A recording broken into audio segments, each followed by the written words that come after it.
Israel, the Israelite School of Universal and Practical Knowledge, under commanding General Yahanna, presents the Lord's 55th Annual Passover. That's right, the Lord's 55th Annual Passover is rapidly approaching.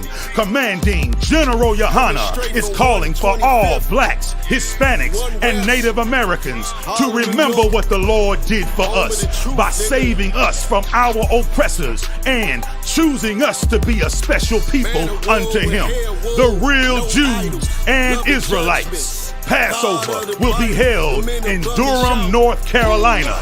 Pay your Passover fee. Anyone 17 years of age or older must pay $200. Come and enjoy fresh lamb, unleavened bread, and the Spirit of Christ. Can't wait to see you all there, Israel. Shalom. Gathered on streets and corners, all is feeling righteous. Real particular, nobody else there to compare to. Train for war, men of war, and warlike apparel. Prefer our leaders, can't get between us.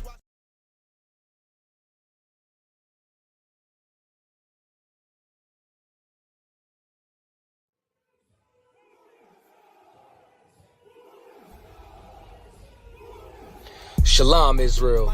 The I.S.U.P.K is hosting the Lord's 55th Annual Passover with an all-access pass to the lamb slaughter, all-black party, scripture breakdown class, kids party, the Lord's 55th Annual Passover, and the Feast of Unleavened Bread. Get your all-access pass at ISUPK.com, starting with April 17th events with the lamb slaughter at 11 a.m. to 6 p.m. in North Carolina. Make sure that you get involved. Make sure that you're in the house at 1921 Strickland Road, Clayton, North Carolina. Followed up on April 18th, Thursday, the all-black party.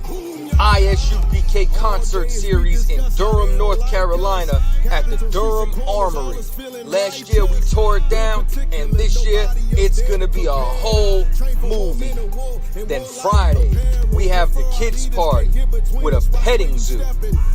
On top of that, it's going to be held at the Sky Zone Trampoline Park with virtual reality included. Get your all-access pass at ISUPK.com.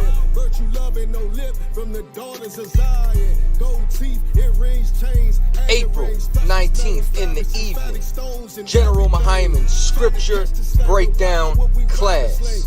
You already know we got the heavy hitter in the building, and it's going to be at the South Square Event Center.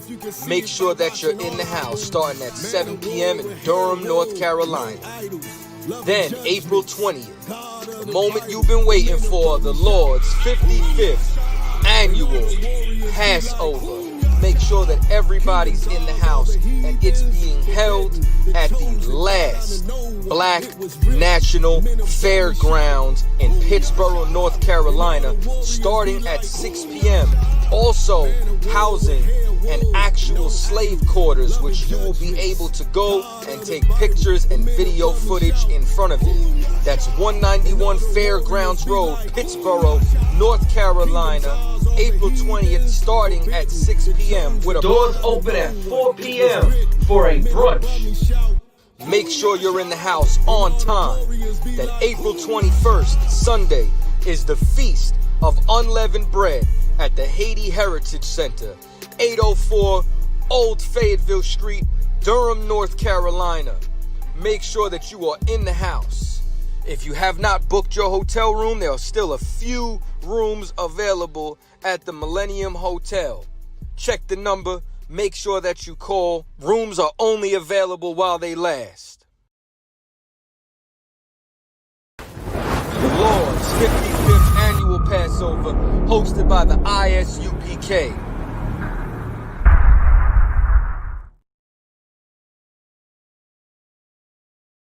We live, man. Yahweh Shem Yashbraka thumb to all the brothers. Yahweh Shema Alathamba Hashem Yahushai to all the sisters. That means peace. Lord watch over you in Hebrew.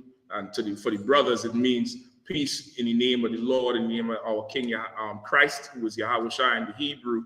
Peace be unto you.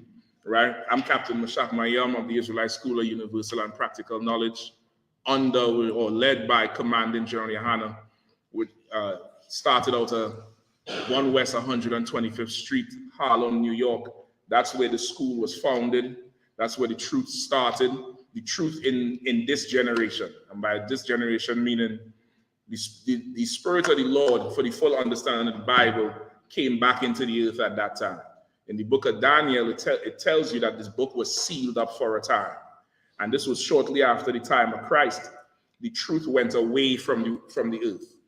The truth was hidden from the earth, even though the Bible was here.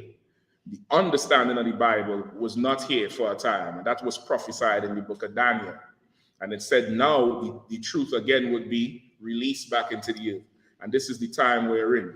According to the Bible, the Jews are black. All 12 tribes are black. We are the 12 tribes of Israel according to the Bible. The so-called Negro in America, the so-called West Indian, the so-called Haitian, Guatemalan, Mexican, Puerto Rican, Brazilian, El Salvadorian. We all the 12 tribes of Israel. We've been conquered and destroyed and enslaved by every other nation. The so-called white man, who the Bible calls the devil, he is the devil the Bible speaks of. That's right. He has destroyed us, put us in slavery, and has really been our whipping stick, like a belt your parent would use to correct you. That's what our oppressor really is. Unfortunately, the other nations have also taken part in our destruction. So-called Africans helped sell us into slavery. We are not African. I know we in the so-called African Caribbean Center, but this is the Caribbean Center as far as I'm concerned. We're not African. And no matter how much we try to love them, we're not them. And I know when they first came to England, same thing in America, same thing in the Caribbean. When they first come around, they don't even let you know they're African, because it's not popular to be African. It's popular to be us though. Everybody like West Indian food. Everybody like West Indian way of talking. Forget about the music. They love our music. But Burna Boy ain't get big and large singing that old African stuff. He ain't touring with the shikis on. You know what I mean? He's touring pretending to be a West Indian, trying to talk like a West Indian. And I saw the interview where he said he was ashamed to be Nigerian when he came to London. He said it. He said he wanted to be black. Everybody wants to be black. Every other nation, their men want to be you. Every other nation, their women want to be you. Your lips are naturally lovely and thick from the Lord. The white man injecting their lips with Botox, having them looking like a freak of nature. They had to go buy their tail, they buy their behind and buy their chest from some plastic factory when the Lord gave you that naturally. The Lord gave you, the black man and Hispanic and Native Indian man, a spirit from him to be glorious and special, which is why even though we are at the bottom of society, somehow we make everything look good. Yes. We make everything, we make it look glorious. And they got all the money, but they don't shine like how we shine. They don't have that attractive spirit like how we have. Whatever we do, it turns to gold. And that's because we the Lord's special people. All right, so for sure tonight, this class, thank the Lord, for the Spirit of the Lord, for these brothers here in the UK, Captain Karafia, Officer Dumgabar, Officer Aria Allah, this Leicester zone, and Trooper Radaya Allah, Leicester zone. These two brothers here from Manchester, Officer Tazapwan, Officer Raban, the brother here with the gold crown, he's from London, that's Officer Hakayan. Captain Karafia, this is his brother in the back here, he's in charge of the United Kingdom, the Israelite School of I.S.U.P.K under Commanding General Yahanna. And we come out to teach our people the truth so that we could rule. We could raise up and rule. And I know a lot of people might be wary about ruling because of our oppressor. But I'm here to tell you, rulership is yours. The whole return of Christ is so that you could be in charge of the earth. Right now, the earth is rich because of us. We're going to rule the earth. So this class tonight is for you, Leicester. I want to hear all your questions, anything you're confused about. The topic tonight is whatever you have a question on. Just be willing to hear the answer. Even if you're still confused, let me know. Because the only thing I ask you is to be decent and in order. Raise your hand. Don't cut anybody else across. You know, it's pretty much it. You have a question, if you need to use the restroom, you could just quietly walk out. I think the restroom is on the same floor. We have, of course, refreshments. I think we have food on the way. We have some soup coming. The sister's coming down from Birmingham, bringing down some soup. Because Commander John Yahanna wants Leicester. He wants every single Israelite in Leicester. He really, the whole UK, right? The whole UK, because he's building this nation for Christ. So again, you're not going to be disrespectful. You're not going to offend me. Ask your questions. I'm here to give you every answer according to the Lord. Brother. I.S.U.P.K? Mm-hmm. I.S.U.P.K stands for the Israelite School of Universal and Practical Knowledge, right? That was the name that was given, okay, I don't want to say given, you could say given by the brothers who started the school. You get the point? In the beginning, there was a brother by the name of Abba Bivens.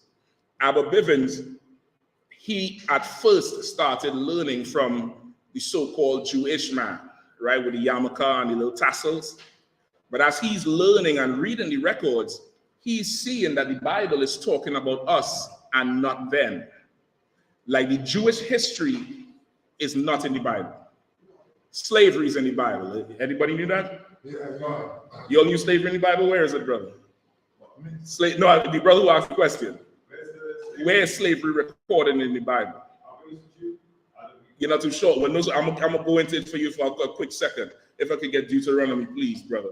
Deuteronomy 28, all right? Yes, sir. Slavery is recorded in the Bible. Well, I know you all don't have too much. What is called child support over here? It's called child support? Maintenance. In America, it's called child support. Over here, they call it maintenance. Maintenance is in the Bible. It's a curse. It's a curse. It's a punishment for us. What else? Black on black crime is in the Bible. I can show you that in Egypt with Moses.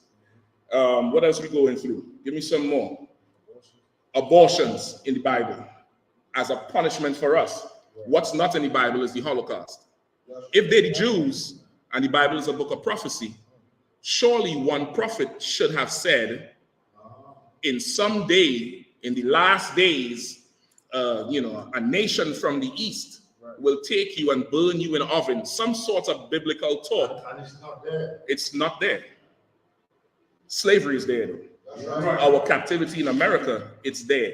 Right. I can show you Christianity and Islam in the Bible as a punishment for disobeying the Lord in the Bible. So we disobey God while we're under punishment. That's why we're under punishment. We disobey God. Because God is what? He's Lord. He's Lord. There's something else. God is what? Almighty.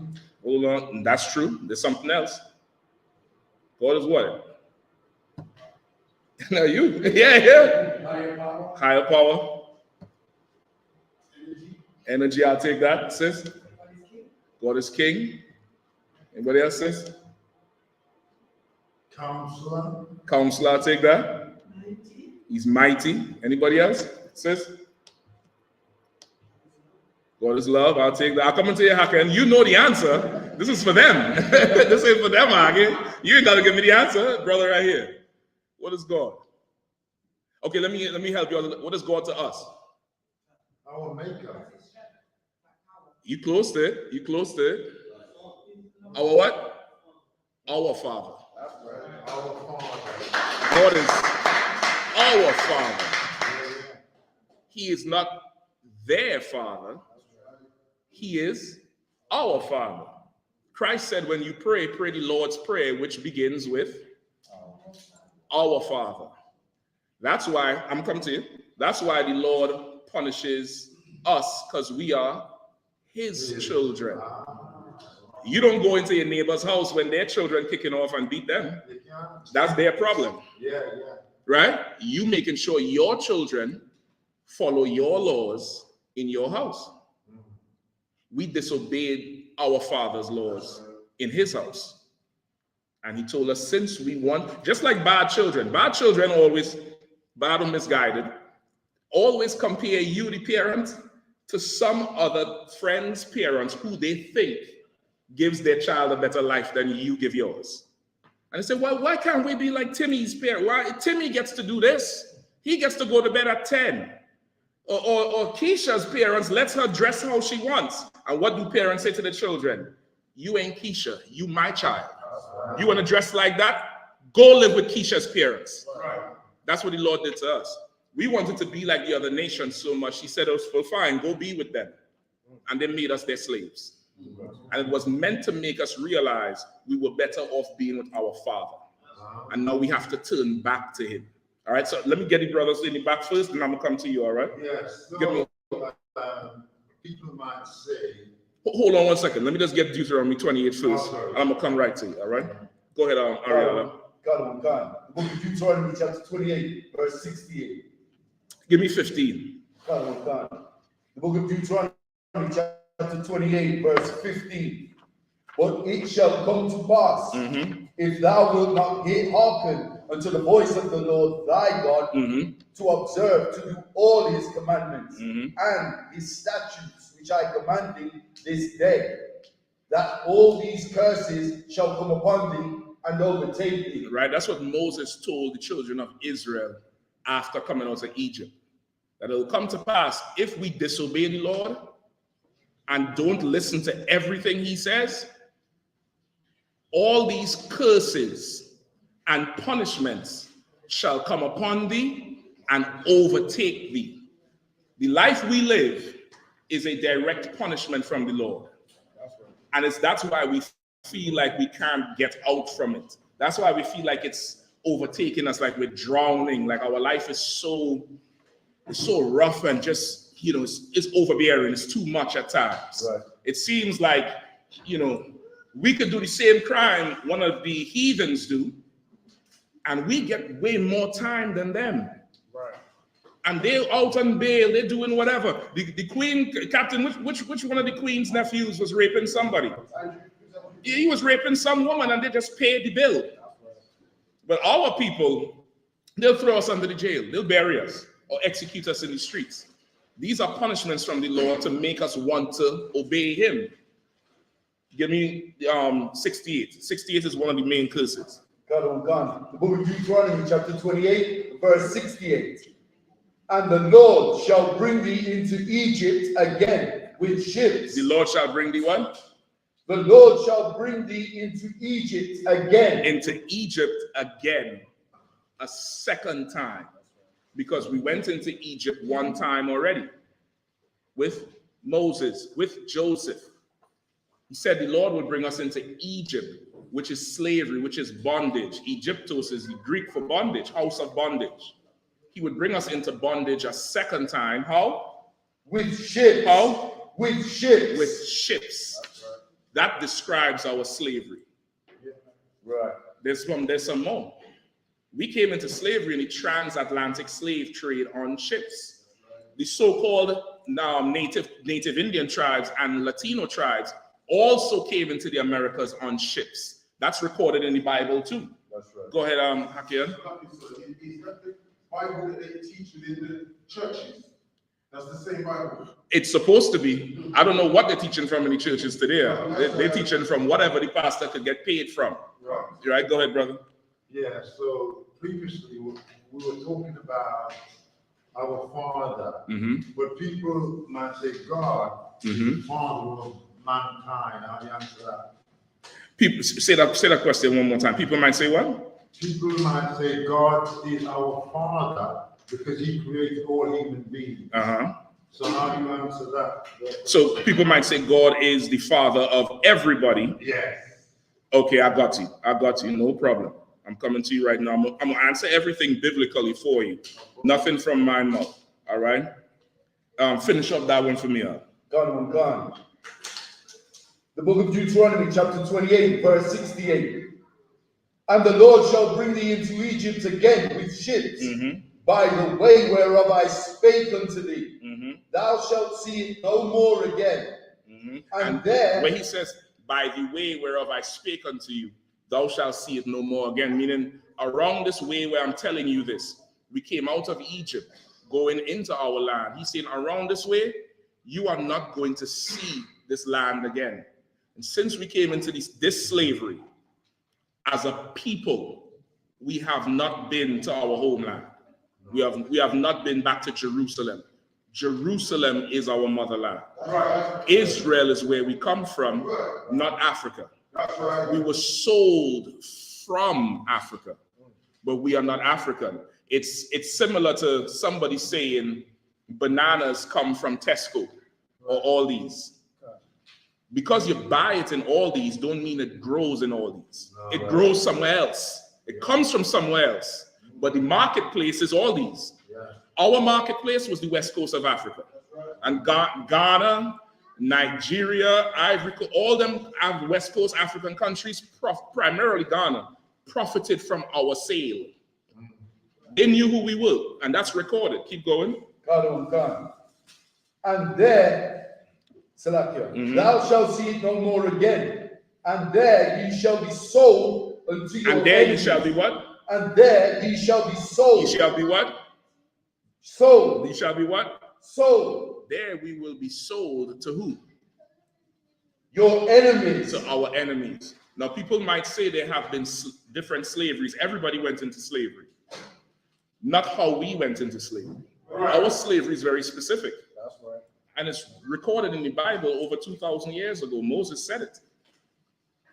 That's prophesied in the Bible. Moses told us we was going into slavery. We disobeyed. And now we're here.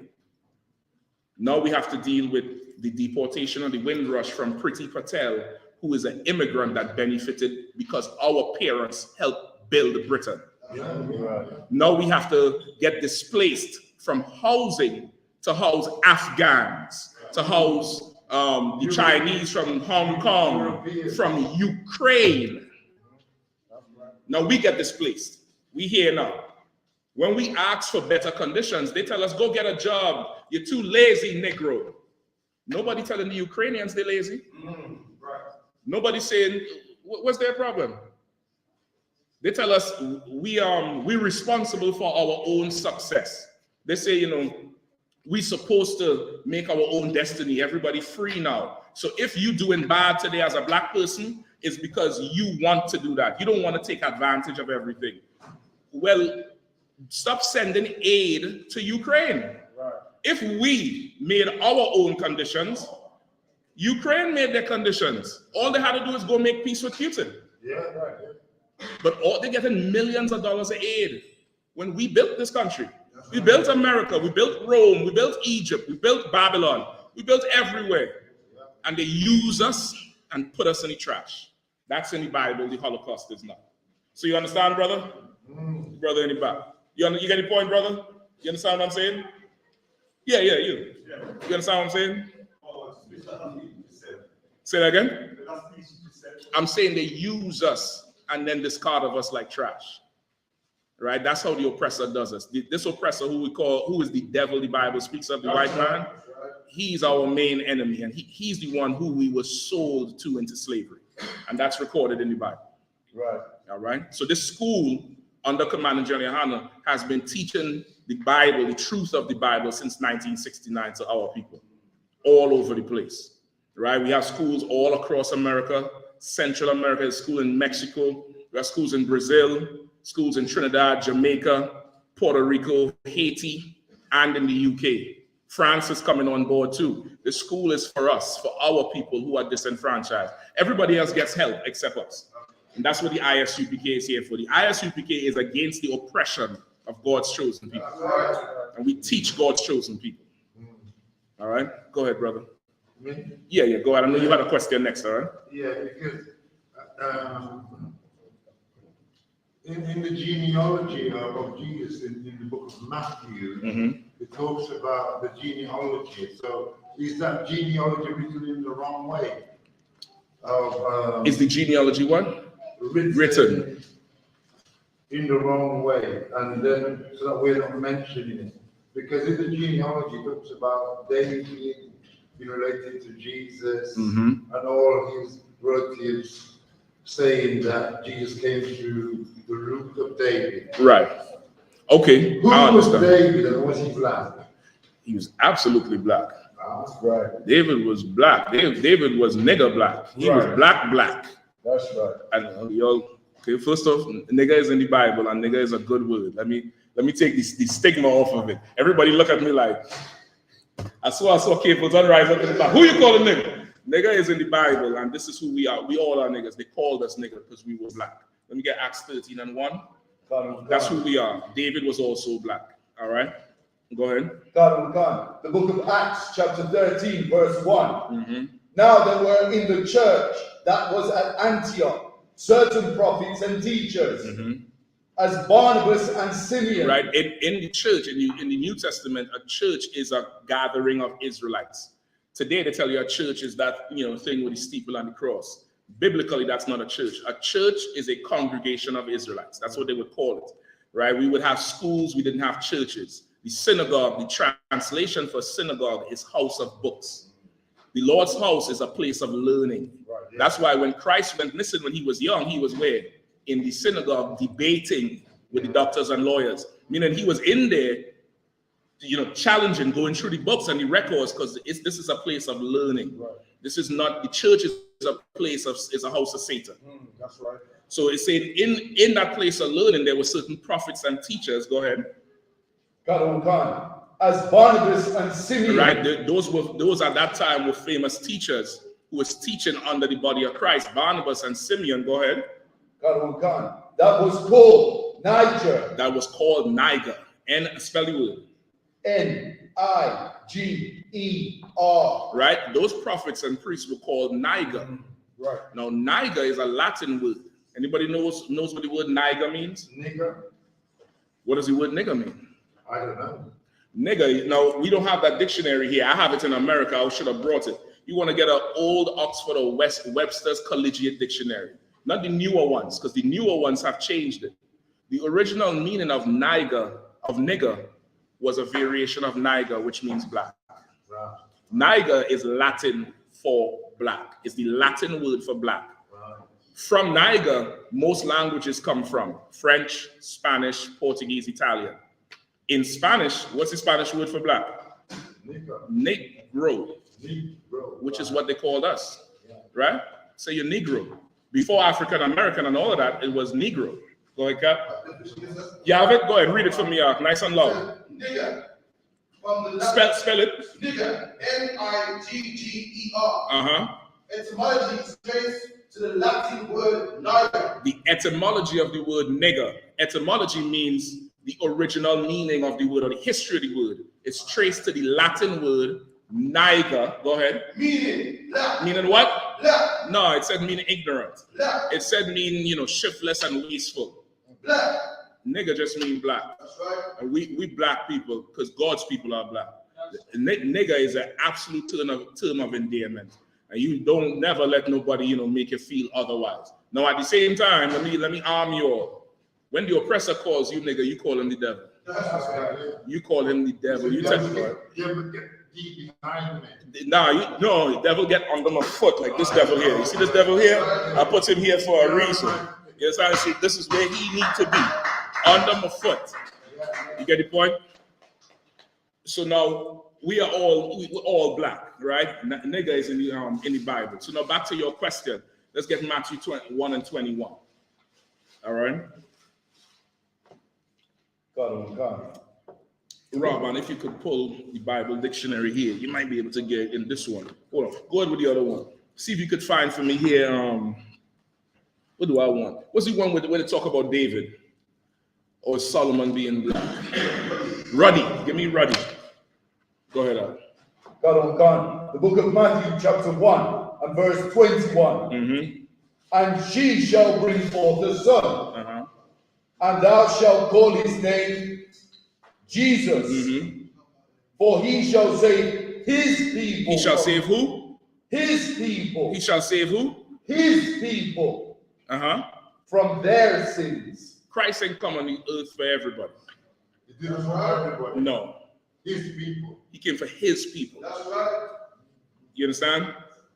The whole John 3:16 thing is a myth, how they teach it. You get the point? The whole thing is a myth. You all okay? Or just grab the book from your sister, brother. All right, the whole John 3:16 thing is a myth. John 3:16 is in the Bible, but how they teach it, it's incorrect. All right, I can break that down after for you. But it says here clearly Christ came for his people. Now let's see. Now the whole lineage in Matthew chapter 1, it gives you the lineage of Christ. David, Judah to David, Solomon, all that. Now give me Songs of Solomon 1 and 5. All right. Now you're going to see us jumping around in the Bible, and it might appear to you that, you know, how they're going from verse to verse like that. Why it's not reading all the way through? The Bible says precept on precept, line upon line, here a little and there a little. That's how you gain wisdom. The Bible is not a book written for you to read like a novel. You could read it like that if you want to. You're going to understand about 20% of it. Wisdom is understanding that what's said here relates to what was said back here. And what was said in the middle could pair up with these two here. It's written, it's damn near a puzzle, and it's a puzzle for one reason. Because God wasn't talking to everybody. That's right. Just like in your house, your children, when you tell them, you know, by a certain time, this light come off, or be in the bed, or don't let me reach home here and there and everywhere, and you still doing this. The neighbor's children are not going to understand what you're saying because you're not talking to them. They're not in your environment. The Lord was talking to only us. The Bible was written to us. So that's why you want to understand when the prophets spoke, they were talking to Israelites. They was talking to brothers and sisters. Right. They were talking to us, not everybody. Right. Go ahead. It says in Chronicles 7:14, if my people are called by my name. What does it mean by that? Okay, well, I want to get one question first and we will move to the other, all right? So let's finish up this question first, all right? And I want to get everybody else's questions too, all right? Songs of Solomon. God. The book of Song of Solomon, chapter 1, verse 5. I am black. Songs of Solomon was written by who? Solomon.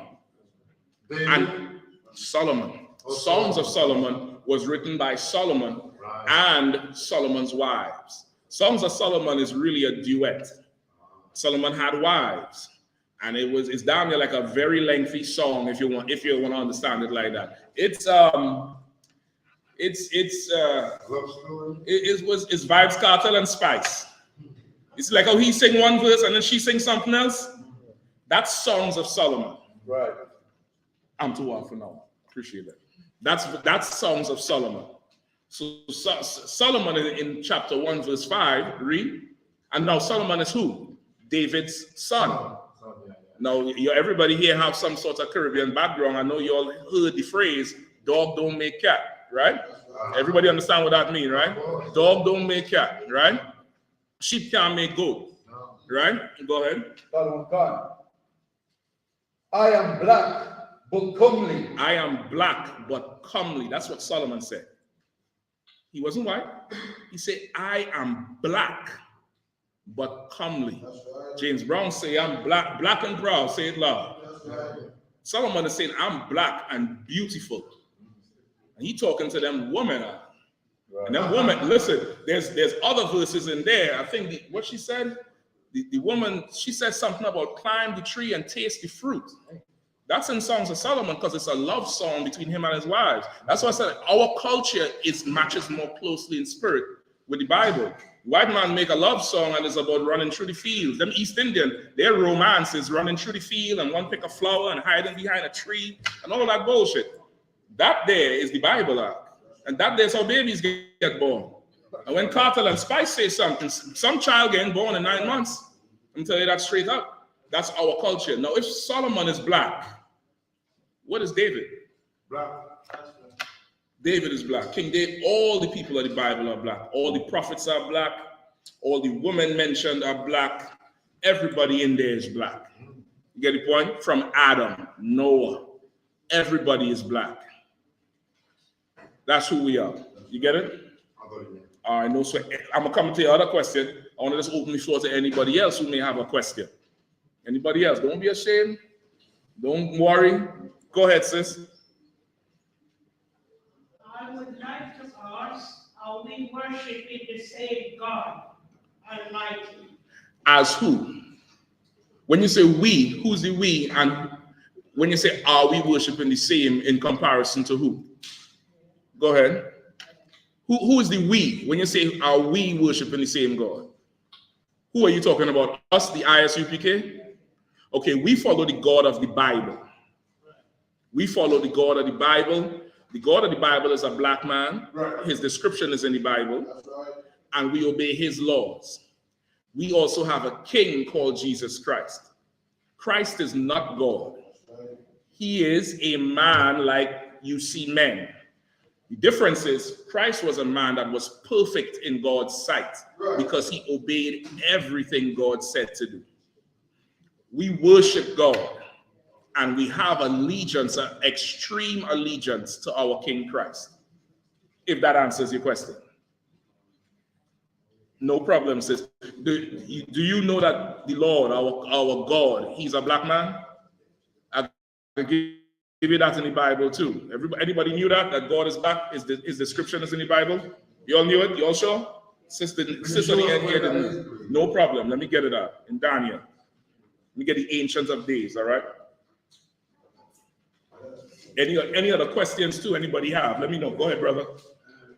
In regards to the, I think sometimes I think they're reading a different Bible, so I just need to understand the breakdown of the King James version, just so that people understand, you know, because I just think the Bible is just one Bible. I got you. I just need to understand why is this the Bible and the other Bibles, their versions, not yet the correct version. I understand. I got you.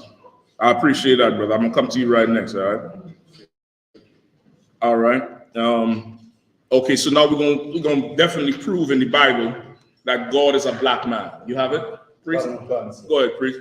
The book of Daniel, chapter 7, verse 9. Mm-hmm. I beheld till the thrones were cast down. Okay. And the Ancient of Days did sit. Right, and this is the prophet Daniel, or in the Bible, Daniel Allah. In the Hebrew, that's his name. Daniel Allah is Daniel in the Bible. Go ahead, brother. And the Ancient of Days did sit, whose garment was white as snow. Right, so Daniel is seeing in a vision. What's going on, brother? Daniel is seeing in a vision the Ancient of Days. Who is the Ancient of Days? Who is older than all the days? God. Right? There's the whole concept of days come from the Lord. And so he's seen in a vision the Ancient of Days. He's seeing God sitting somewhere. Go ahead. And the hair of his head like the pure wool. And the hair of his head was like the pure wool. Who has woolly hair? We, the black Sis? people. Black people. God is black. He's a black man. He's nothing else. Go ahead. That's it? That's it on that one? Any more? Go ahead, please. His throne was like the fiery flame, and his wheels as burning fire. Say that one more time. Read it for me out. His throne was like a fiery flame, and his wheels as burning fire. His throne was as a fiery flame, and his wheels was what? As Salakia. Mm-hmm. And his wheels as burning fire. And his wheels as burning fire. What does that mean? His throne was as a fiery flame. What does that mean? No idea. All right, picture the vision. Daniel is looking and he's seeing a man sitting, and this man has woolly hair. This is a black man. He's seeing the wool on his hair. Then he's seeing his throne. The man who he's seeing his throne as a flame of fire. The Son of God. His throne. It's saying it right there. A flame of fire. The God is sitting on a chair made of fire. That's right. Right. So you can't even go there and get burned. It's the whole image of it. The whole, just seeing this man there, and he looking fierce, woolly hair, And the throne he's sitting on fire. So if he could sit on fire, you should watch your mouth and do what he says. Because you can sit on nothing too hot, nothing too cold. You get the point?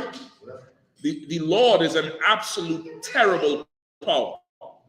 He's a terrible power. Let me give you the perfect analogy for the Lord.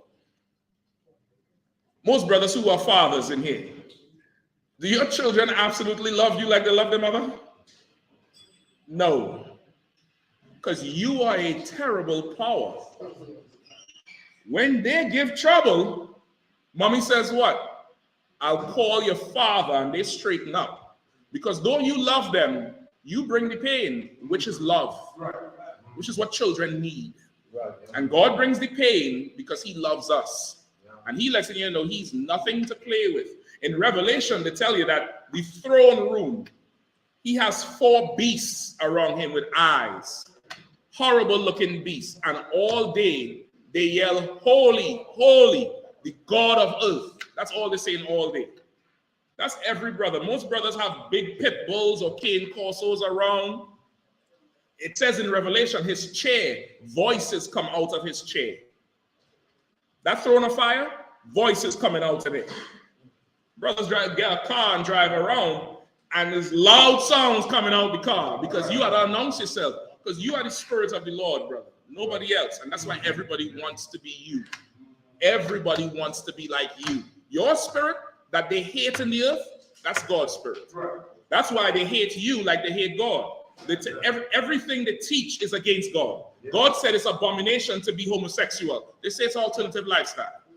They get their own TV shows. They get their own laws. They get their own schools. You can't even talk about them no more. They hate the Lord's ways like they hate us. You get the point? So that answer your question, sis. The sister who you see it now? God is a black man. Christ is also black. Right, that's in Revelations. I could get that for you all also. But I'm going to get the brother's question about the Bible, right? So the brother asked the question about the Bible. Why there's so many other Bibles? Why do we use the King James Version? And the importance of it, right?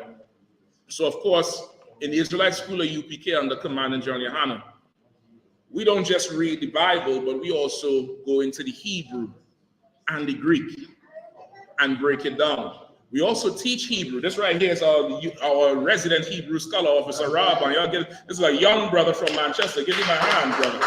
Young brother. He came into the truth when he was what? 6 years old? Oh.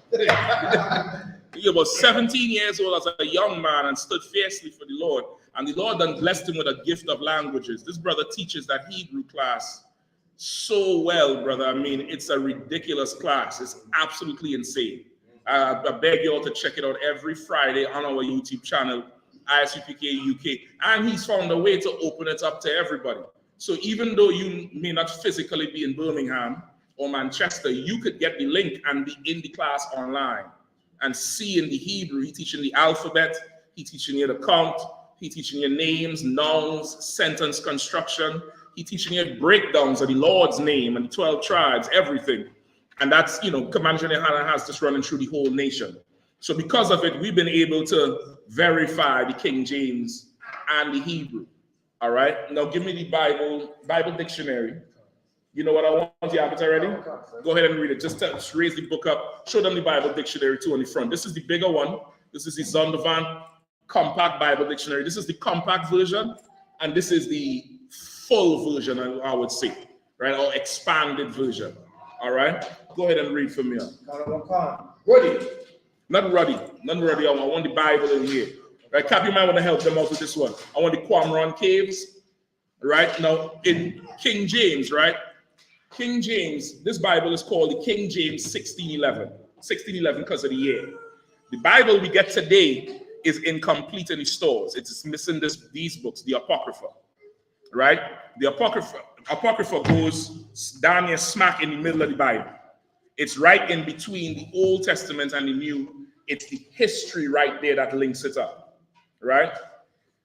The Catholic Church removed the Apocrypha, I forget what year, it was after 1611, right? And they called this the canonized version. And then they went on to bring in different versions of the Bible for their purpose. But the King James Version is the closest translation to the scrolls found. Anybody find it? You know I want it? Where Bible? You look up Bible. Bible is going to give you all the other Bibles, ASV, NSV. You want to look up the King James Bible, where it tells you about the scholars and stuff like that. King James, while the brother's going to pull it up and explain to you, read it from there and let you know. King James was a black man. He was not white. He was a black man. He was from the tribe of Judah. Right. He descends from the Stuarts and the Black Douglases, right, which were black men. They were Israelites. They knew they were black. Go ahead. Was there a black king of Scotland, England, and Wales? That's King James. Okay. King James, the first of England is the sixth, or King James the sixth of Scots, the first of England. Right? You have it? All right, show the brother where it is, all right? Could he handle it? You want Rob on to get it while you eat? No. You sure? No sweat, take your time. Right, King James was a black man. We did the history on it. Commander Yahanna did a whole trip to the King James Castle, Edinburgh Castle last year. Went and see the whole history of the shit. King James family crest is a lion and what you would call a unicorn mounted on a shield, right? Those two are two symbols for the two main houses of the 12 tribes of Israel. The lion representing Judah, which is what the Bible describes Judah as. They said Judah is like a lion's whelp. The unicorn represents Ephraim, but that historically is not the unicorn. In the Bible, a unicorn is a one-horned goat. See how goats have two horns? Yeah. Sometimes a goat could have a horn that's intertwined. You could look it up on the internet. Wow. They're intertwined, and the Lord said this reminds him of Ephraim, which is one of the sons of Israel. And that became Ephraim's sigil or his sign. In war, Ephraimites would put armored plate on their horses with that horn in the front to signify their tribe. And you could see it in historical wars where they have the horse's armor with the horn in front. Under King Solomon, the kingdom split into two kingdoms. One was ruled by the house of Judah, one was ruled by the house of Ephraim. So those two represent the 12 tribes. King James knew it, and that's why he had those two symbols as his family crest, because he was touted for bringing everybody back together. Right? Come on. So in British history, all that history is there, but it's withheld from the general public. It's withheld from us. Yes. And not the general public. Because as you said before, the Russians know. Yeah. Eastern Russia knows Christ was black. Yeah. The Russian icons have Christ as black. They have the black Madonna, a black depiction of Mary holding a black baby. So some people know, we don't. Let me not get too far off, all right? Go ahead. God on God. The Zondervan's Pictorial Bible Dictionary. A new translation of the Bible from the original Hebrew and Greek without any marginal notes for the use of all the churches in England. Without delay, King James nominated 54 of the best Hebrew and Greek scholars of the day. Right? So King James, he hired 54 scholars, the best Hebrew and Greek scholars of the day. Keep going. God on God. Only 47 actually took part in the work, which did not begin until 1607. They were divided into 6 groups: 3 for the OT, 3 for the Old Testament. Out of that 47 who remained, 3 was for the Old Testament. 3 groups. Go ahead. God on God. 2 for the New. 2 groups for the New Testament. Go ahead. God on God. And 1 for the Apocrypha. And 1 group was for the Apocrypha. Right. They translated everything from the Hebrew and the Greek into the Old English that we have today. All right? Where's the part of the Qumran caves? Who are it? Is it right there, Cap? Point them out to it, right? It might be in this one here. Give me that real quick. So he paid those scholars. So they translated it from the Old Testament written primarily in Hebrew, the New Testament written primarily in Greek and Latin, and the Apocrypha, which was Hebrew. They translated that into what we have today, right? They'll find it in there. They said the King James translation is the closest in translation to the Qumran Dead Sea Scrolls found in those Qumran caves. And that's why we use the King James Version. All right, go ahead. How come in England we got white kings and queens today? Because they rule. So, Oh, you mean how did they get to be in power? If you're black kings and queens in England, how come everybody's white all of a sudden? I get you. Officer Dumgaba, who is our resident historian straight out of Birmingham, you'll give him a hand. This brother is skilled in history. This brother, he is explaining to me how they plotted on King James' son after King James died. Because King James had some power and they knew they couldn't get him. They plotted on his son to take the throne away from him, somebody's crown is actually King James' son crown. Who is it? And is that crown still today in Buckingham Palace? After Oliver Cromwell got destroyed, they remade it for Charles II in 1661, I believe. But that crown was his son's crown. So from King James ruling, they were always plotting to take rulership from him. Now, this is one thing, even though we had rulership, one thing everybody needs to understand. You will never be successful in anything, truly successful in its entirety, unless the Lord is with you. Unless the Lord is on your side. Yes. You get the point? Yes. No matter what you do, your best intentions. If you don't obey your father will never ever support you. Never. You understand? It will always fall. And that's been the downfall of damn near everything in our history. From the revolts in Haiti with Toussaint Louverture to Nat Turner, the Black Panther Party. Everything it's bound to fall if you don't obey the Lord. You're going to have a run for a while because what is going to be pushing you forward is the oppression of black people. That's right. We are oppressed, so we want something different. So we'll get behind something. But brother, it's a matter of time before it dies because the Lord is not in it. Every father, if your child is kidnapped somewhere, or if you put your child in punishment, not kidnap, you put your child in punishment.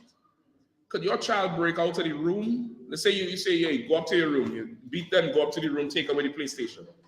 Could they come out the room and get back on the PlayStation without you knowing? Yes. What will you do if you find out?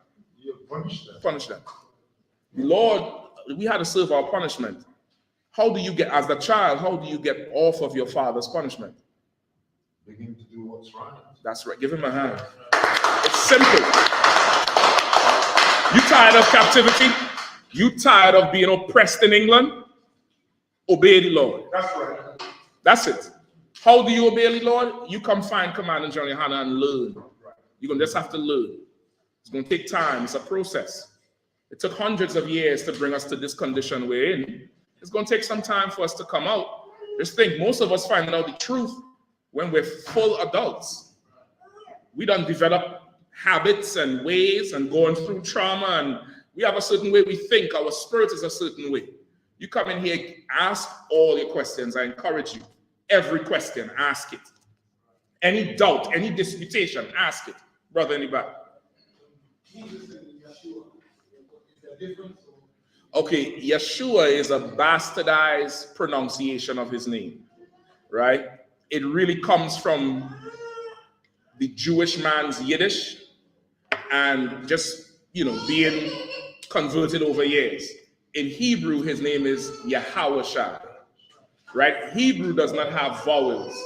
Hebrew is a language with symbols. So the symbols have sounds.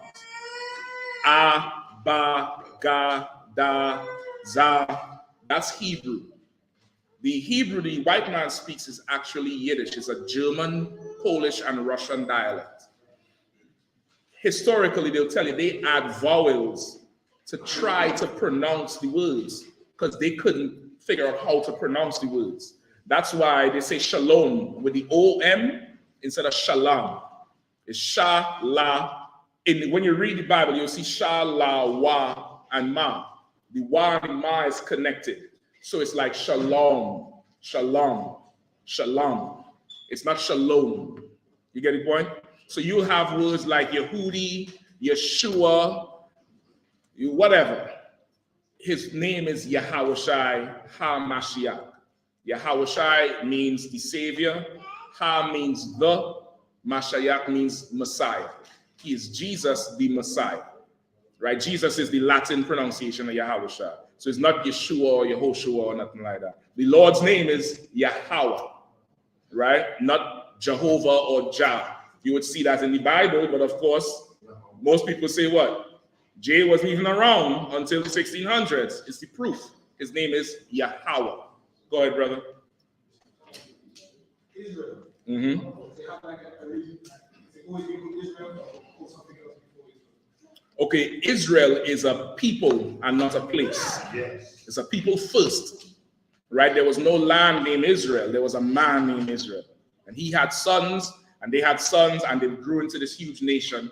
And the Lord gave them a land, and that land was called Israel after the people.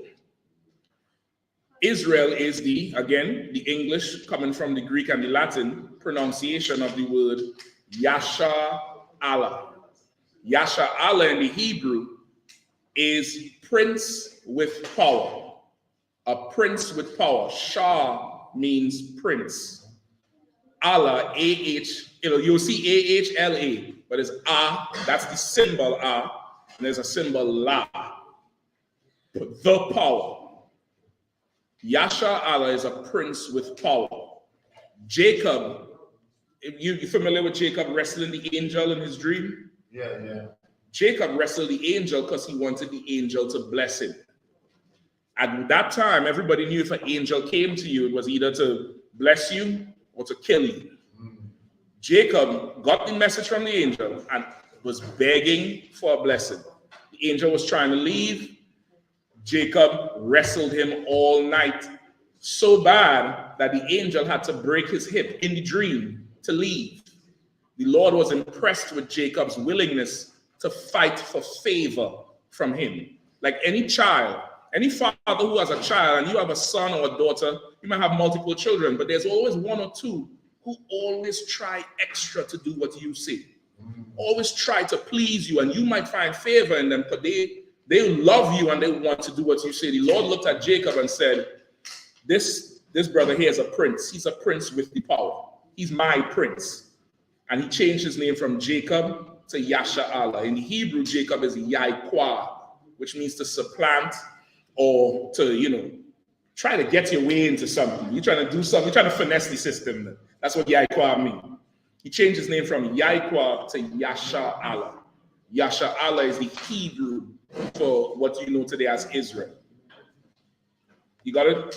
Right? You would hear certain Pan-Africanist people or Egyptologists lie and say Israel means Isis, Ra, and El.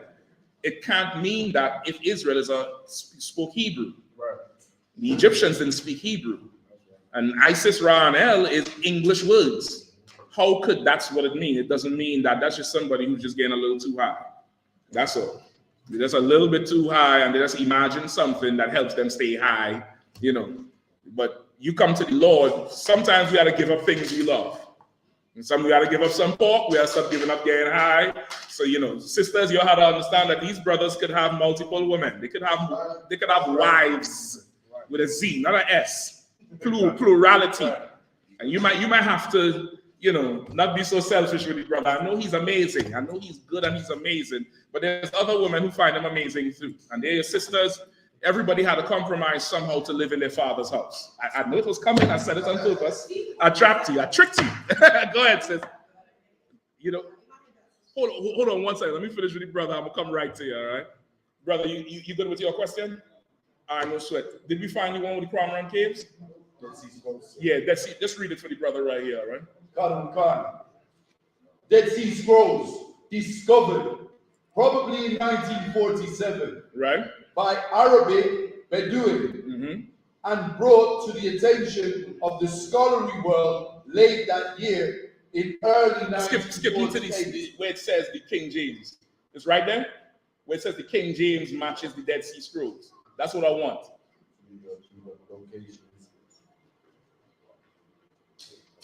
See if you find it. When you find it, let me know, all right? Go ahead, sis. Why is what? Okay. Why? Okay, say it one more time. Why is it for men to have multiple women and a woman can't have multiple men? Okay, well, the first answer is because God said so. That's the first answer. Your father said so, right? That's the first answer. The second answer is you are not capable of having multiple men. I'm going to explain to you why. Give me 1 Corinthians 11:3. Give me also Jeremiah 3:1. Hold on, I'm going to tell you. 1 Corinthians 11:3. All right, I'm going to break it down to you. All right, sis? You got me? No, you listen. I know you probably ain't going to even agree. No sweat, but you got to understand it. And you'll understand why. All right? You'll understand why. And then give me possession in the Apocrypha. I probably should start with that one. Give me possession in the Apocrypha. You have 1 Corinthians? Go ahead, Ad. The book of 1 Corinthians, chapter 11, verse 3. Mm-hmm. But I would have you know that the head of every man is Christ. All right, so this is Paul, and he's teaching the school he built in Corinth. That's why the book is called Corinthians, because Paul was a Benjamite. He was from the tribe of Benjamin. Paul today would be any one of us brothers from the West Indian Islands. Paul was a brother from the Caribbean, who would be today. And his mission was to go to all the children of Israel that were born outside of Jerusalem. When the kingdom split with King Solomon's sons, most of Israel was scattered. 9.5 tribes were scattered throughout the earth. 2.5 tribes remained in Jerusalem up until the time of Christ. Peter and them was dealing with everybody in Jerusalem. Paul went to everybody outside of Jerusalem to teach them who were Israel by blood, who they were, because they were living like Grecians, Romans, Philippians. That's why the New Testament is Romans, because he went to the Israelites in Rome. Galatians, because he went to the Israelites in Galatia. Corinthians, because he went to the Israelites in Corinth. Philippians, because he went to the Israelites in Philippia. So now this is in the school in Corinth. Read it again from the top. God. The book of 1 Corinthians, chapter 11, verse 3. But I would have you know that the head of every man is Christ. Right? He said, I will have you know that the head of every man is Christ. Christ is in charge of every man. Every man first in this nation, and then all the other heathens is under us. That's how it's supposed to be. Right? Christ is in charge of every male. Go ahead. God. And the head of the woman is the man. And the head of sisters is who? Is the man. The head of woman is who? Is the man. Says, who is your head? The man. The man is your head, right? Go ahead. It starts first with your father. Your father is your first authority on the earth. That's your first authority. And it's so spiritual why this oppressor, this white man, the devil, destroyed our homes. Because he destroyed the authority in the home. The teacher, the provider, and I'm not just talking financially, the provider with wisdom and knowledge. He provides protection. He provides security.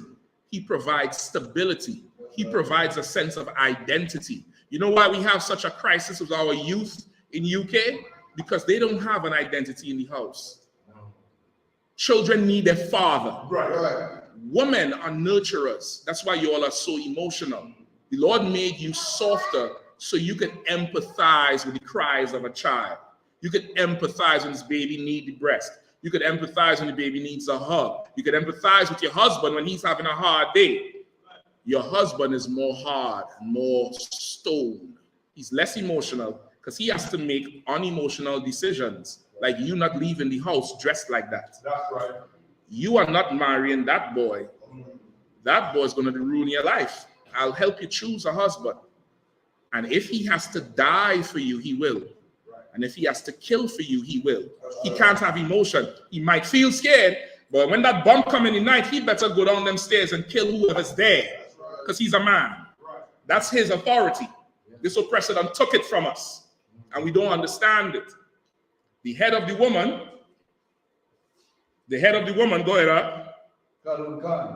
And the head of the woman is the man. Go ahead. And the head of Christ is God. So that's the hierarchy of the family system. God first, then men, then women, then the children. You cannot have multiple husbands because you'll have multiple heads. Who you going to serve? The Bible says no man can serve two masters. So if a man can't serve two masters, how the hell a woman serving more than one? You're going to be confused. You will what? You would love one and hate the other. You ought to have one head. A woman is not a man's head. A woman is what to a man, sis? Just give me one word. Give me one word that would encompass what a woman is to a man. A nurturer. Anybody else? Say again. A what? A throne. Like a throne. Hold on. Don't cross talk. I understand what he's saying. You don't understand. And that's the problem we have in the black community. And that there, what we just witnessed there, the white man is the devil. Because he introduced to us his culture, which is called Battle of the Sexes. The white man introduced Battle of the Sexes because he's such a faggot. Excuse me language. A man should never want to fight a woman. And a woman should never want to fight a man. That's right. It's very homosexual for a man to want to compete with a woman. That's a woman. We want to compete with her for. We're going to be more sexy than her. And it's very backwards for a woman to want to compete with a man. What are you going to do? Be more masculine than me? You can't. But in his society, you could do that because he's homosexual. Right. He wants to compete with women because he actually hates women. To compete with somebody, in the competition, you have to hate them. In any sport you play, whether it's football, whether it's Arsenal versus Chelsea, for them 90 minutes, them niggas hate each other. It's a blood feud until the whistle blow. Then they shake each other's hand. Because in competition, I have to hate you. Battle of the Sexes is a homosexual thing because those white men, they hate women. Black men love women. That's why we have so many. Right? How many shoes? You like shoes, right? You wear shoes? High heels? Do you just have one? Why you just don't have one? Think about the shoes feelings. What about the shoes feelings? Doesn't the shoe get attached to you? You swagging it out, right? All right then. You love shoes, we love women. That's the point. Give me another word for a woman. Give me the apocrypha. I asked for it a second ago. Find it. She's a vessel. A vessel. I'll take that. What vessel? She produces children. She's a vessel. The Bible calls her the weaker vessel. Right? She's the weaker vessel. A vessel is something that could hold something. This is a vessel. A boat is a vessel. But she, out of y'all two, she is the weaker vessel, which means what? Say again, sis? She cannot hold as much as you, which is why she needs you to be there. Our oppressor done took us away from our women, which is why today in the black community, whether sisters want to admit it or not, there's a record high of mental illness and anxiety amongst black women in the black community. Because we're still being oppressed. Well, in the oppression, black women have been fooled by white society to follow women's liberation, which was led by white women. Wanted barefoot and pregnant. That wasn't our story. Your grandmothers wasn't barefoot and pregnant. Right? Right or wrong, sis? No, we was what? Cleaning the white man's house in the nursing hospitals, delivering their barefoot and pregnant babies. That was their problem. Our women were fooled into buying into that. And from that came the independent woman. I don't need a man, but she does need a man. And today we're suffering for it. Let's see what the Bible calls a woman. Let's see what God says a woman is. Go ahead. God. The book of Ecclesiasticus, chapter 36, verse 24. This is in the Apocrypha, all right? You could find it online. You could buy it. It's just about $10 or $12. I think we have a couple extra here.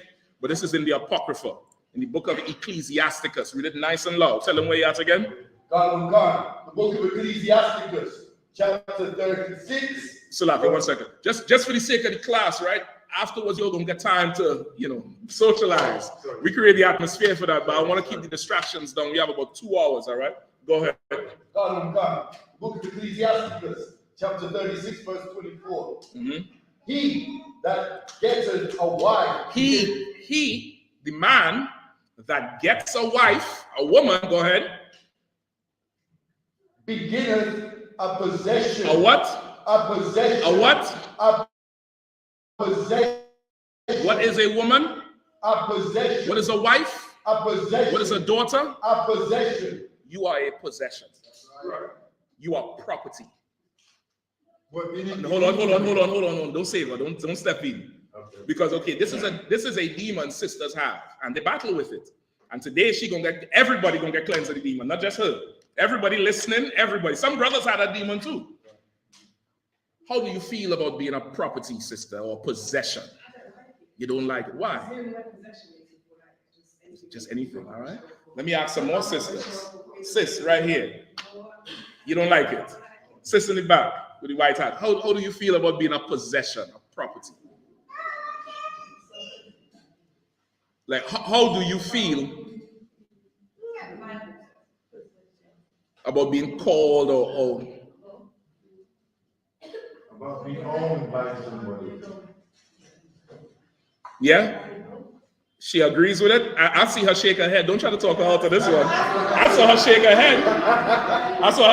head. Listen, she old school. You know what I mean?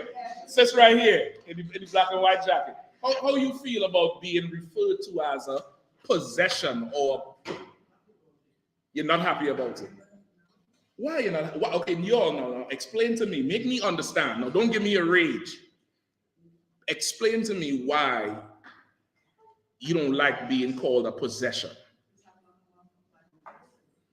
You're your own person. Okay, I'll take that.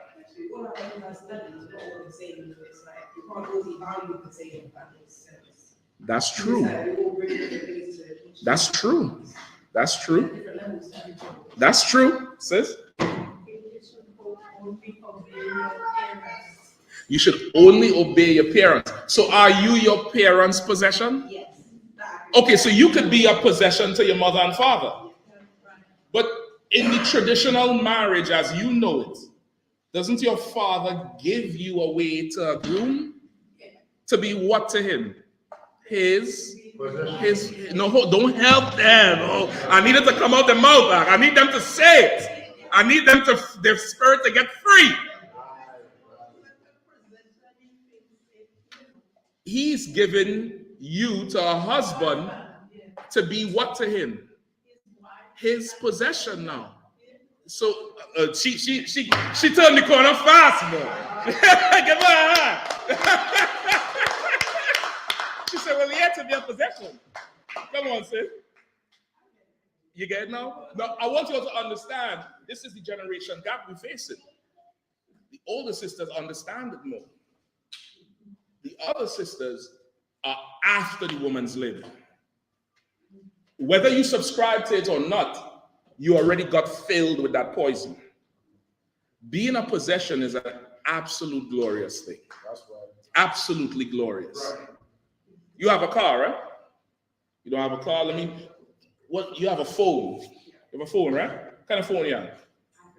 Got to be iPhone 15, not 6, right?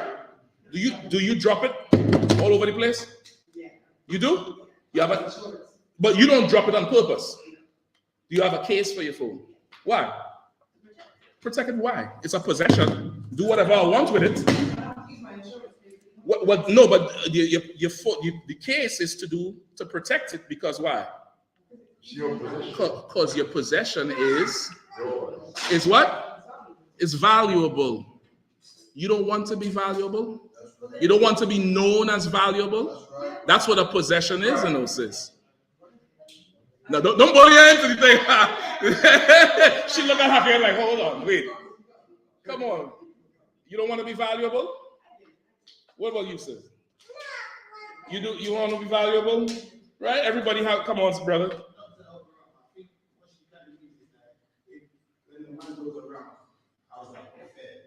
But she ain't saying nothing about the man going around. Listen, don't try to help out. And this is where we had to get to. There's certain things sisters have to get, certain things brothers have to get. Women have to get this part. They are possessions. They are fully owned by somebody. Property. Right. Like if you're going to buy a house, you're going to buy property. You're going to check the property out, see what the property brings to the table. Like you said, they have different things. Some property is not good. So a man should not get it. Right. When you go to buy a property, who do you talk to first, brother? Yeah, or you go to buy property, you go buy car. Car is a possession, it's a property. You go to buy shoes. The owner of the property. I raise your hand next time, though. That's for decency and in order. But let me get the brother. Go ahead. For you, anything that you own today, that you paid for, when you go to buy it, who do you buy it from? The owner. So you go talk to the owner and you say to him what? Well, right? You go tell him, listen, I see you have this thing for sale, right? Is it good? Tell me about the features of it. How much you want for it? A little too much. I have this. And I'll give it to you for this. All right, no problem. And there's an exchange. And now because you paid money for it, you care for it, right? Right? Right or wrong? Every brother here cleans their car. Every brother here shines the wheel on the car that's going to touch the road in 2 seconds. The dirty, stinking UK road. But you still clean it. Why? Because you want your car to look good. Because the car is a reflection of you and it's your possession. Well, in Bible, a woman is a possession. She's first her father's possession. And as she grows to the age of marriage, which is not around her menstrual, that's when she begins womanhood. You want the fruit ripe. You want it when she's matured. Right. Around about 18, 19, 20, she's around that age. But she belongs to her father. You might see her. She going to school. She on the bus. You might talk to her. To take things further, you have to go to her father and introduce yourself. Hey, listen, brother, I'm so-and-so. Yeah, big man's son from around the way. Oh, yeah, I know your father. Yeah, I think you have a daughter. Keisha is your daughter, right? Yeah, what about it? Right. I mean, sir, all due respect, sir, if it please you, you start to talk to him nice now. Yeah, talk to him nice. Right. If it please you, sir, I'm in class with Keisha, I know her. I would like to know if it's okay if I could start talking to your daughter. Talking to her for what? Because if you're a good father, you're going to make it hard to get access to your what? To your possession, because she's valuable. And then if that brother is willing to go through the grilling and the uncomfortability of your first authority, your father going to give you the green light to go be his possession. Because he's now found a man just like him who could rule over you, protect you, correct you when you're wrong, and kill and die for you, like he would. That's right. Come on, sis, clap hard. Clap hard now. Clap hard now. No, I worked on that breakdown. That's the law. That's the law. And now that's what's missing from our society. That's what's missing. Our women are not seen as possessions anymore. And if nobody owns it, what does that mean? Sis? Anybody could have it. Y'all get quiet now, huh? It's a sad thing. It's very sad. It's rough. Our sisters are not protected anymore. Which is why that damn East Indian was able to strangle that woman in South London on TV and keep his store. Kept his store. And he strangled that woman. Had it been a brother in Leicester strangled some Paki or some Afghan, everybody would have been in jail. They'd have talked about his mother, his father. You all remember what they did to Mark Duggan? Because they're women protected. Because they want to be possessions. And I done heard about them East Indians and them Pakis and them. They beating their possessions up. Busting their lips up. But they stay with them. But our sister's been taught, I don't want to be a possession. Nobody owns me. No, you better get owned. You better get picked. Become a good pick me. Dress nice, talk nice, learn to cook, learn to sew, get some skills under your belt so your husband could see what's in you. Value. So when he comes to your father, if your father says, okay, you want to marry this girl? $10,000. You could be like, how you want it? Cash, check, or card?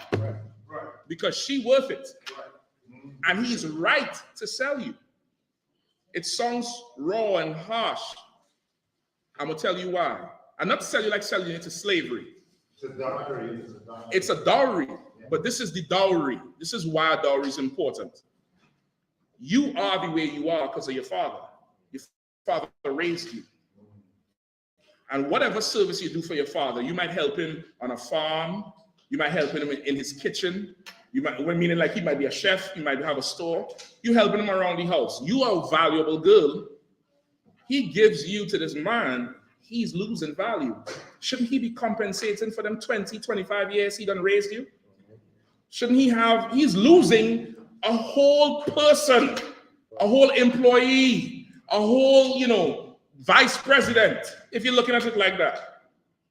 He should be compensated. And the brother pays, why?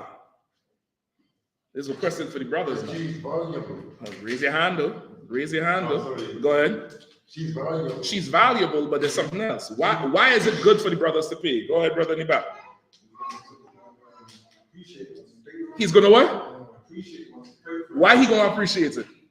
Because he spent not his money, he spent his good own hard-earned blood, sweat, and tears money. That's how brothers talk, right? A man hit your car. Yo, that's more good hard-earned pounds you just hit there. Right. Now imagine he talk about you like that. Imagine he talk about you like that. Somebody give you trouble. Where? He call it rise everything, meet me in front. Because he done paid for you. And he knows your father. How is he going to have to tell your father what happened to you and look him in his eye with a straight face, knowing his father trusted you with his life? Right. You still don't want to be a possession? You'll give it a shot. You'll give it a hand. Listen, in the I.S.U.P.K, there's brothers and sisters that make different shirts. All these shirts here, sister in Texas makes these shirts. This brother, I think he makes his own shirts. This shirt here comes from Sister Hauba. Where she's at? She's back here, Sister Hauba. Sisters make jewelry. Taznawa here, she makes jewelry. There's a shirt in the Israelite school at U.P.K called Black Wives Matter, with 3 sisters on the front. Black Wives with an S, sis. And on the back, it says his possession.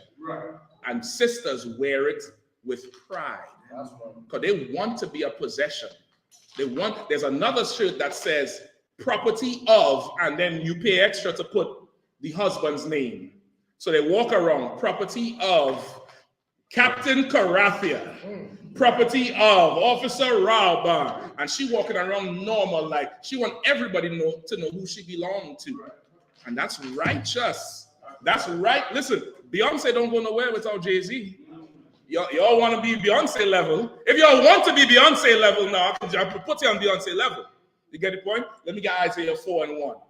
Go ahead, brother. I was going to ask you, when you explain the things you wear around your forehead and all these things. I got you with that. Give me glorious apparel. Cap, give me glorious apparel. Give me Bible dictionary headdress or mitri attire. What you got? Isaiah 4:1. Go ahead. God. The book of Isaiah, chapter 4, verse 1. And in that day, 7 women shall take hold of one man. The Bible says, in that day, 7 women will take hold of one man. One man, Aria. 7. Beanie said, enough girl and girl in a bungle. Girl from Rima, girl from jungle. All right, go ahead. I'll come into it. Saying. And the women, they are saying, we will eat our own bread. You ain't got to feed me, nigga. I will eat my own bread. Go ahead. And wear our own apparel. I'll find a way to get the Gucci and the Louis Vuitton and the Birkin bag. I'll find a way to feed myself and clothe myself. Go ahead. Only what? Oh, no, hold on. Was that word? Only. What? Only. Only. The only thing she wants. How Popcorn said the only man she wants? Popcorn had it wrong. The only thing she wants. Go ahead. Let us be called by thy name. All these sisters want is to be known as his possession. I belong to him. He picked me, he paid for me, he went and talked to my daddy. That's my, listen, and this is how spiritual it is. Now, hold on 1 second, brother. Hold on, I'm coming to you.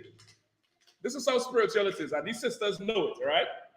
This might be something with the newer generation. What name do sisters call their husbands at a certain time of the night or when things, what name you call? You don't know? Hold on, say it again. They call him what? Listen, and if you're real good, they change the D to a Z and they say Zaddy. You're calling him daddy anyway. Right. Sometimes they call you Big Daddy. You telling me you know possessions, sis? Come on, man. Don't fight the spirit, man. Help yourself. Help me, help you, help me. Right? You are good possession. It's righteous to be a possession. The white man don't want you to be my possession so you could be his possession. That's right. Which is why today it's easier for a woman to get a good paying job and men to not have it because he don't want a black man in the office because he can't violate him. Right. But he could violate you. And he could trick you into thinking you could take the violation and just get the money. My advice to every sister is go get a husband and who serves Commanding General Yahanna so he can teach you how to go in there and fleece the white man. That's what we all do. Our sisters in here are doctors, lawyers, certified nurses. We don't just take women and have sex with them and make babies. We send them to school. Send them to school, certify them. Psychologists, clinical psychologists in here. Right. Engineers in here. We building an absolute nation. You are an asset. You like a barrel of oil or oil well. If I pay for you, you're going to produce. And I'm going to help you produce. I'm going to make sure you produce. You get the point? It's absolutely in your best interest to be a possession. Because if nobody care about you, you're unprotected. You're going to get violated. You get the point? Right. So that's a prophecy, and we live in it today. Some of us are living it up today by choice. A brother doesn't have to have multiple women. He could have one. He could have none. He doesn't have to have a woman. But if he has 10, don't fault it. Don't fault it. You get the point? Go ahead.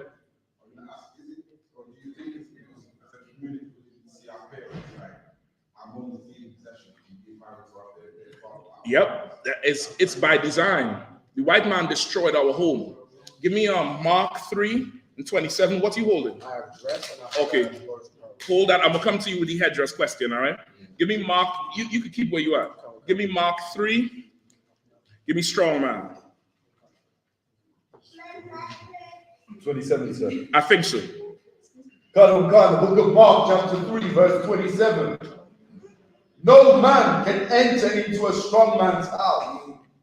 Right? Black men, Hispanic men, and Native Indian men are known for one thing and one thing only. Our masculinity. Right. And they hate it. There's a term they call angry black man. Why are you so angry? Even in Britain, they damn near make you speak in a certain voice. Right. You had to speak a certain way. In America too, they call it code switching. When you're around them, you have to talk a certain way. If you talk how you normally talk, they say what? Why are you so aggressive? Nigga, this is how I talk. You go see lions in the damn zoo, you don't call them aggressive. Right. That's how he roar. What do you want to say? You want to say meow? Right. That's how he is. Right. You get the point? They don't say that about Putin and them Germans and them. That German language is so aggressive, it's ugly to hear how they talk. But we are known for our masculinity. Right. Because we are absolute strong men. See, most brothers, 90% of brothers are absolutely glorious, honorable men. And this oppressor has made our households unglorious and dishonorable, and that's why most of us are not in there. He took us out of the household. But in our house, we are very strong. But you know what, where we now enforce? The road. Road man, he enforced that. The prison system, he enforced that. We able to make certain things that he gave us but are sinful. But even in that, we able to establish codes and rules. Now imagine if all that was in the house on the right side. On the right side, brother, certain things would never happen in our communities. So now read it again from the top. God. The book of Mark, chapter 3, and verse 27. No man can enter into a strong man's house and spoil his goods. No man can enter into a strong man's house and spoil his goods. What is the goods of black men? His possession and his children from the possession. That's my goods. My land, the things I work for. No man could come and spoil that. Go ahead. His goods, except he will first bind the strong man. Except he must first bind the strong man. Our houses are spoiled today because all our strong men are tied up in a corner. Tied up on the corner. Tied up in the prison. Tied up somewhere else that everybody thinks is so glorious. Who knows where? Who said it? Oh, come on. I didn't want you out. You know it. This is for them. I didn't hear that. What did you say? I didn't hear it either. I need you to say it. Our strong men are bound up in a corner. It's like imagine somebody breaking your house. They have to tie up the strong man. That's what the Bible says. No man can enter into a strong man's house unless he first binds up the strong man. Our men are bound up in a corner somewhere, on the corner somewhere, in the prison, tied up. There's somewhere else our men are tied up that people think is a glorious place. The corner, everybody say we don't want the men on the road no more. Let's do something about the road men. Let's do something about the brothers in prison. There's another place where people are bound up that everybody think is great. No? Our brain is also tied up. It's not physical bondage, it's now what? Mental. So the bondage is talking about is mental. So where else? Who knows? In the Christian church. Give him a hand. Where else? Where else? Say it again. In the Muslim mosque. Right. Those are two religions that Moses prophesied in Deuteronomy that we would suffer as curses. It says we would be sold into a land where we would worship wood and stone. Wood and stone. What's the symbol of the Christian church? The wooden cross. What's the symbol of Islam? That rock in Mecca. They could worship that shit. That's not for us. That's not for us. If you're Chinese, Japanese, African, worship it up. Build a whole house full of crosses and stones. But you 12 tribes, you ought not to bow down to an idol. That's right. You ought not to. But our men are bound up in it. Or our strong men. Strong men are bound up in it.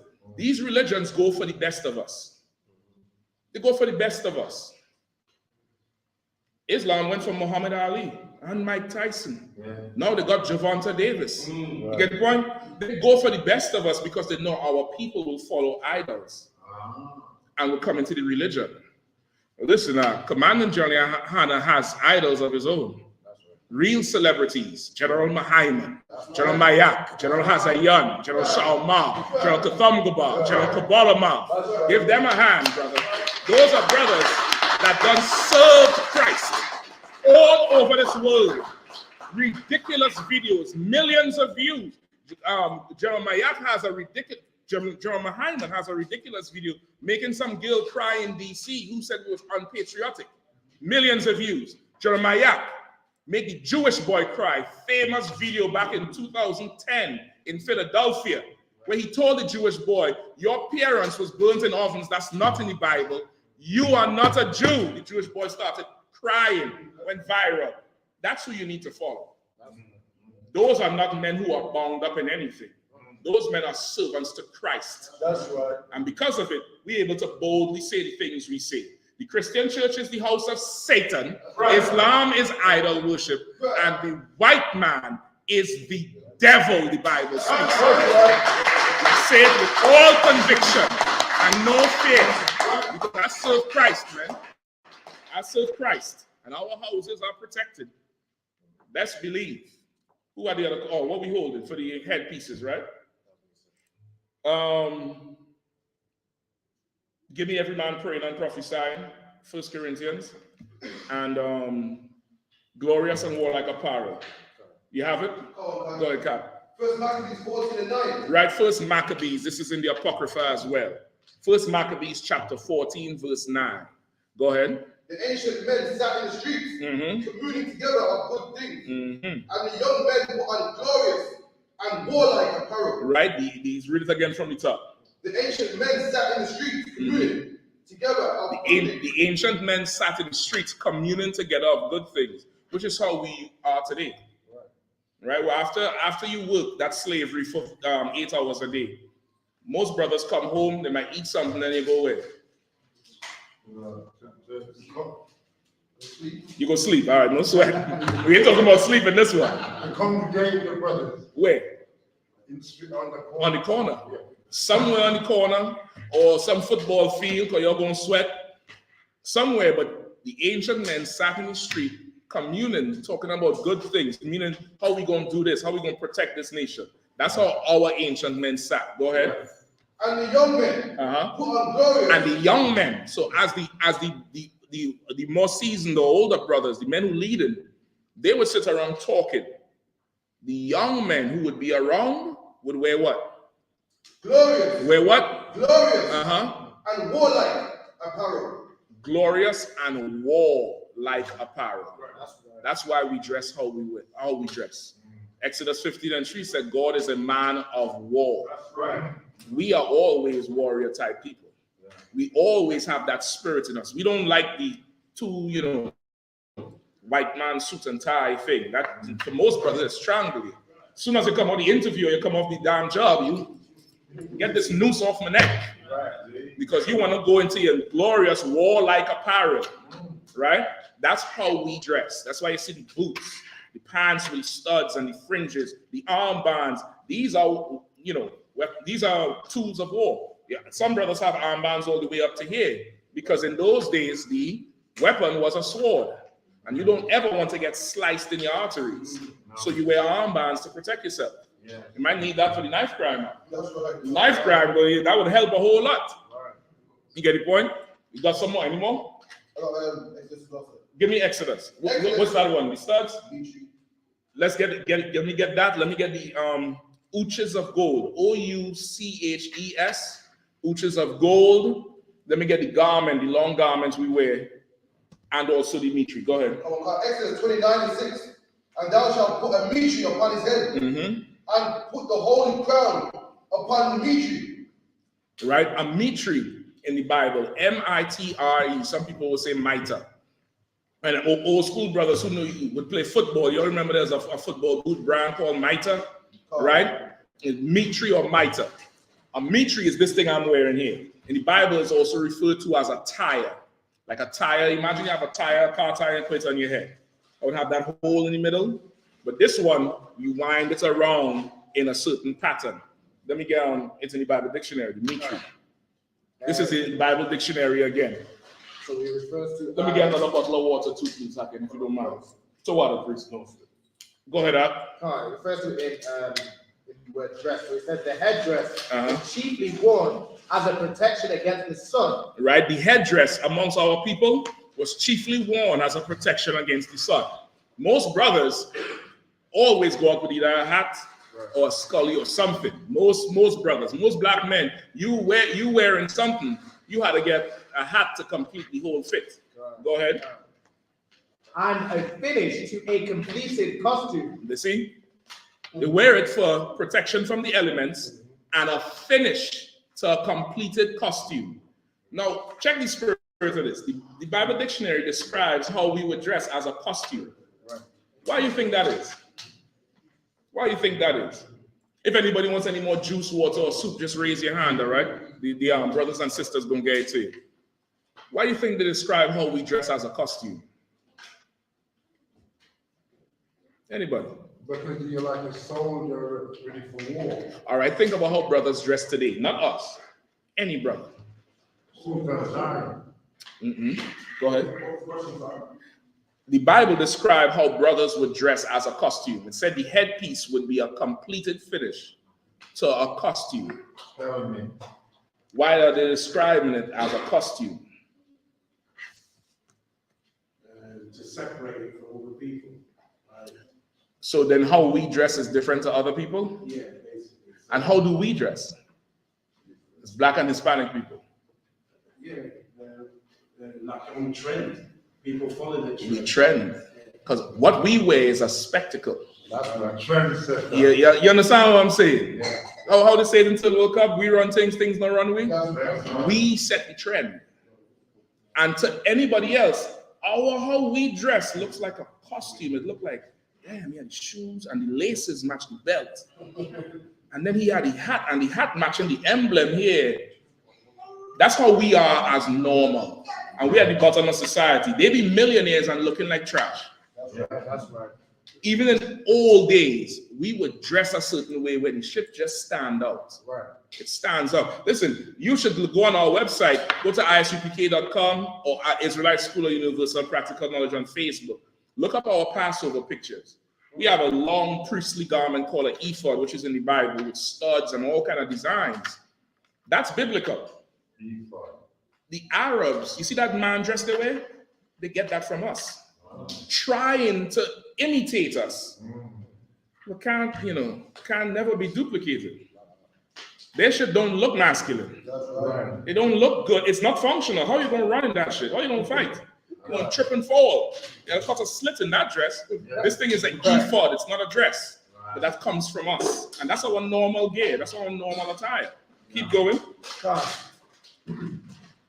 The completed costume, it varied from time to time according to rank, sex, and nationality. Right? It varied from time to time according to, where you were in life, rank, sex, and nationality, meaning from different tribes, not nationality in terms of heathen, but amongst Israel. Women's headpieces are different from men. Sisters would tie up their hair with a bun on top, or just wear something draped over. Some women put on that hat, but woman's head from front to back is covered. Go ahead, priest. Please, please. Right? Go ahead, brother. So some years ago, back in the 80s or 70s, they had what they call 12 tribe dances. Was there any connection with the Israelites of today? Okay, I'm gonna get to that. All right. This would be the ephod. Turn it on the side. Let's open the side so they can see it. It's not a dress like the Muslims. This is it's a garment. It's a specific priestly garment. This is one style of it. He hasn't studied it up yet. It's supposed to have studs and you should have it look like a spectacle when you see it. Y'all go look up Commanding General Yahanna. I'm trying to tell you, brother. His garments, I try my best to copy and I fail every year. Commander Yahanna comes to the Passover every year in a ridiculous outfit. Leather and studs. And some of the studs have the crystals in it. So when the light hits it, it just reflects. Then the armbands. And these armbands I'm wearing here, a brother in the school made this, Captain Nafat. My brother from Trinidad came up in DC with me. I grew up in the truth with that brother. He makes these armbands from scratch. He gets the leather, the dried cowhide, and gets to work with a chisel and a hammer. And I just like these things right here. He makes some longer ones, brother. He make a whole garment, headpieces from scratch. You get the point? These is glorious warlike apparel. Keep going.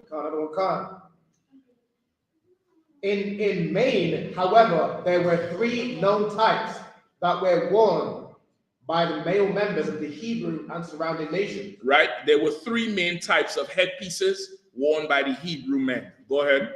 The cap. The cap, which is a tam, like a military tam. You know what I'm talking about? The military hat is kind of like a beret.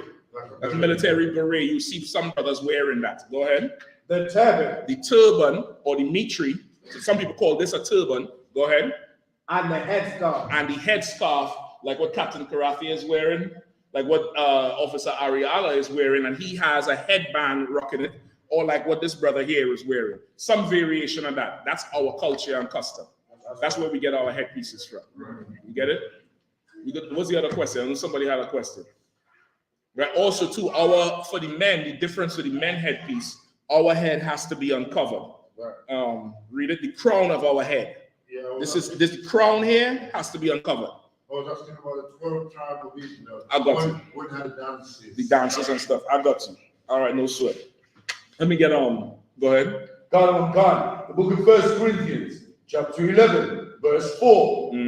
Every man praying or prophesying, having his head covered, dishonoreth his head. Right? So we all know who is the head of man? God. Christ. Christ. Right? That's another thing Christian church teaches, that you have a personal relationship with God. You don't. You don't know God. You know the man over you, who's Christ. The I.S.U.P.K under Command and General Yahanna is a military order. We get that from the book of Deuteronomy with Moses.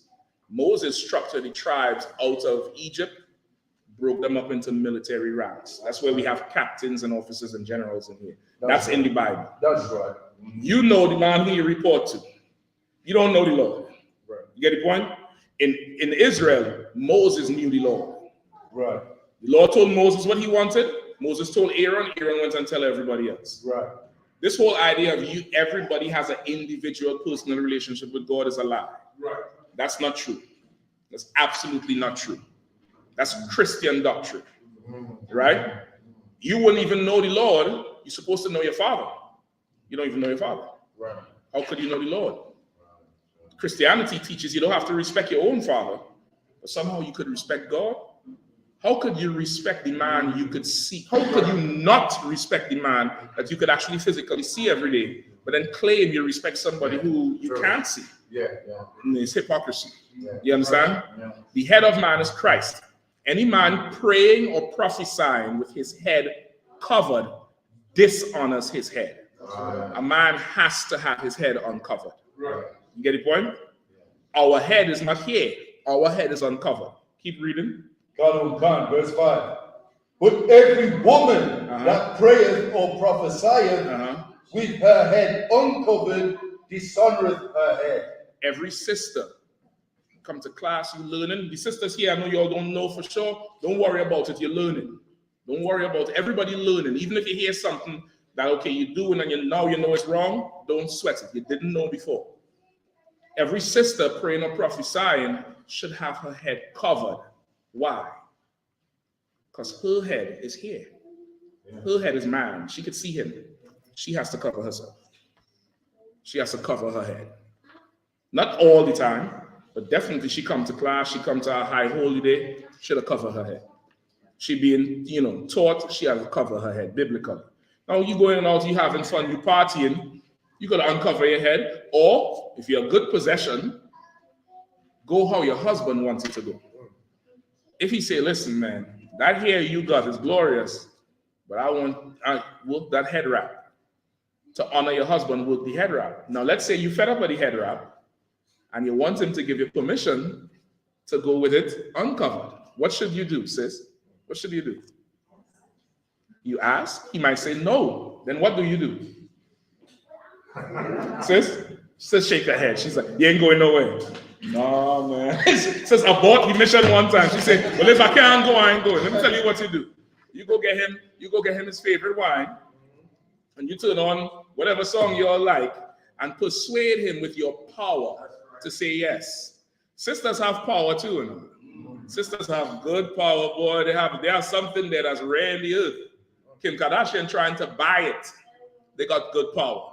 You got a power that you could appeal to your man in a way where he says, wherever you want. Go ahead. Go on, Gil. Go on.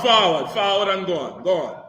You get the point? You don't have to give it up. And you don't have to make him saying no be a point of contention.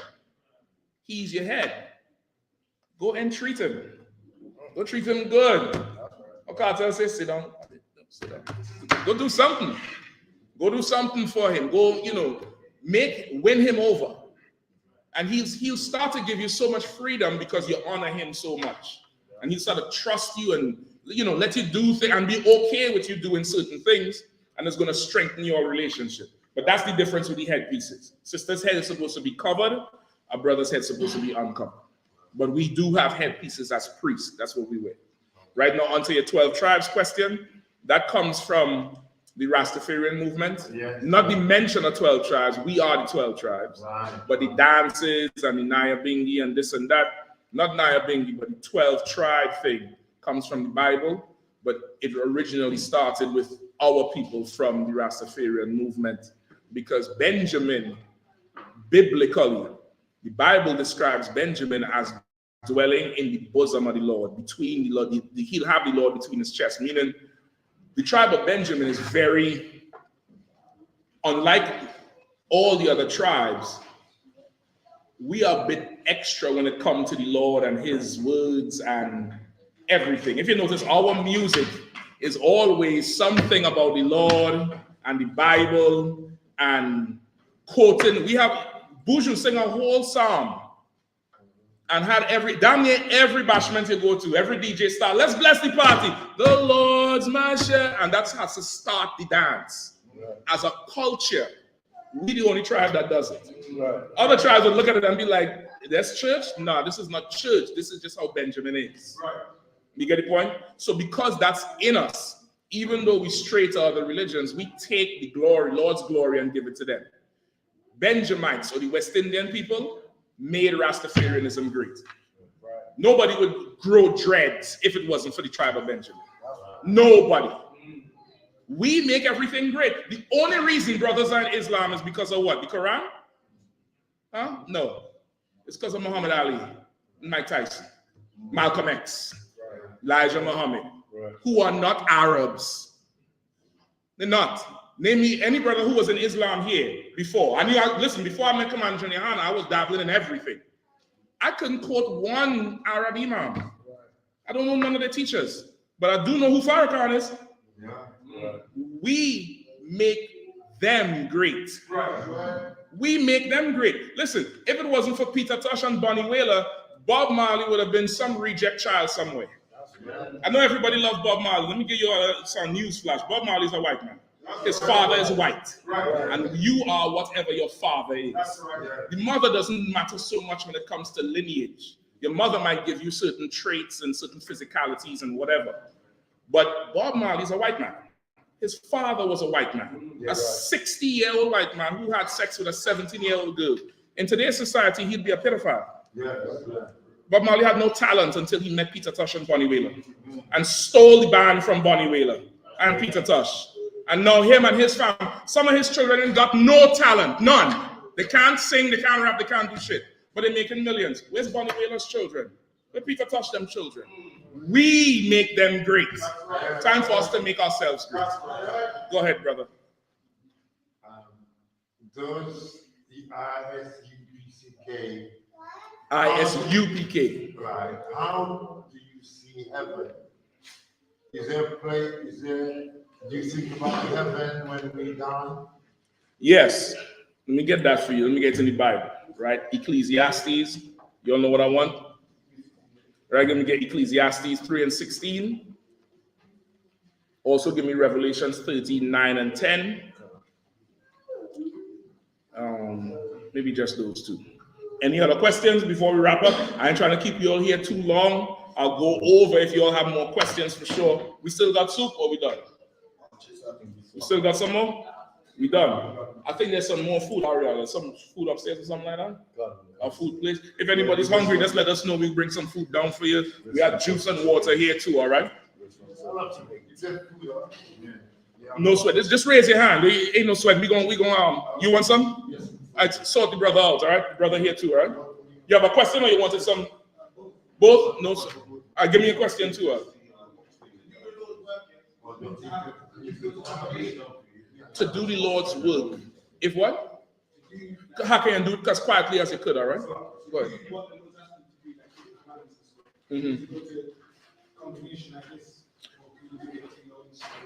Okay, that's a very good question. Okay, the work of the Lord is going out and teaching. That's the work of the Lord, right? And by the Lord, I'm talking about Christ. Christ is our Lord. The work of God is the same thing because Christ said, I came to do my Father's will. The work of the Lord is going out on that street and teaching like Christ did. He said in the New Testament, he told his disciples, occupy till I come. So if I'm sitting here and I say, brethren, hold this till I come back, you must do what I was doing until I return. Christ was on the street teaching, cutting Christians, which was the Sadducees and Pharisees of the day, battling people who would come up against him, teaching people, going here and everywhere, hazarding his life. That's the work of the Lord. That's what the Israelite School of U.P.K does under command of Johnny Yahanna. Right. If you haven't seen our tapes yet, you might want to check it out. That's right. Brothers done stared death down in this school, in the States and here. Last, 6 months ago, we was in the bull ring with them crazy Palestinians. And brother, they thought Allah had some power that day, brother.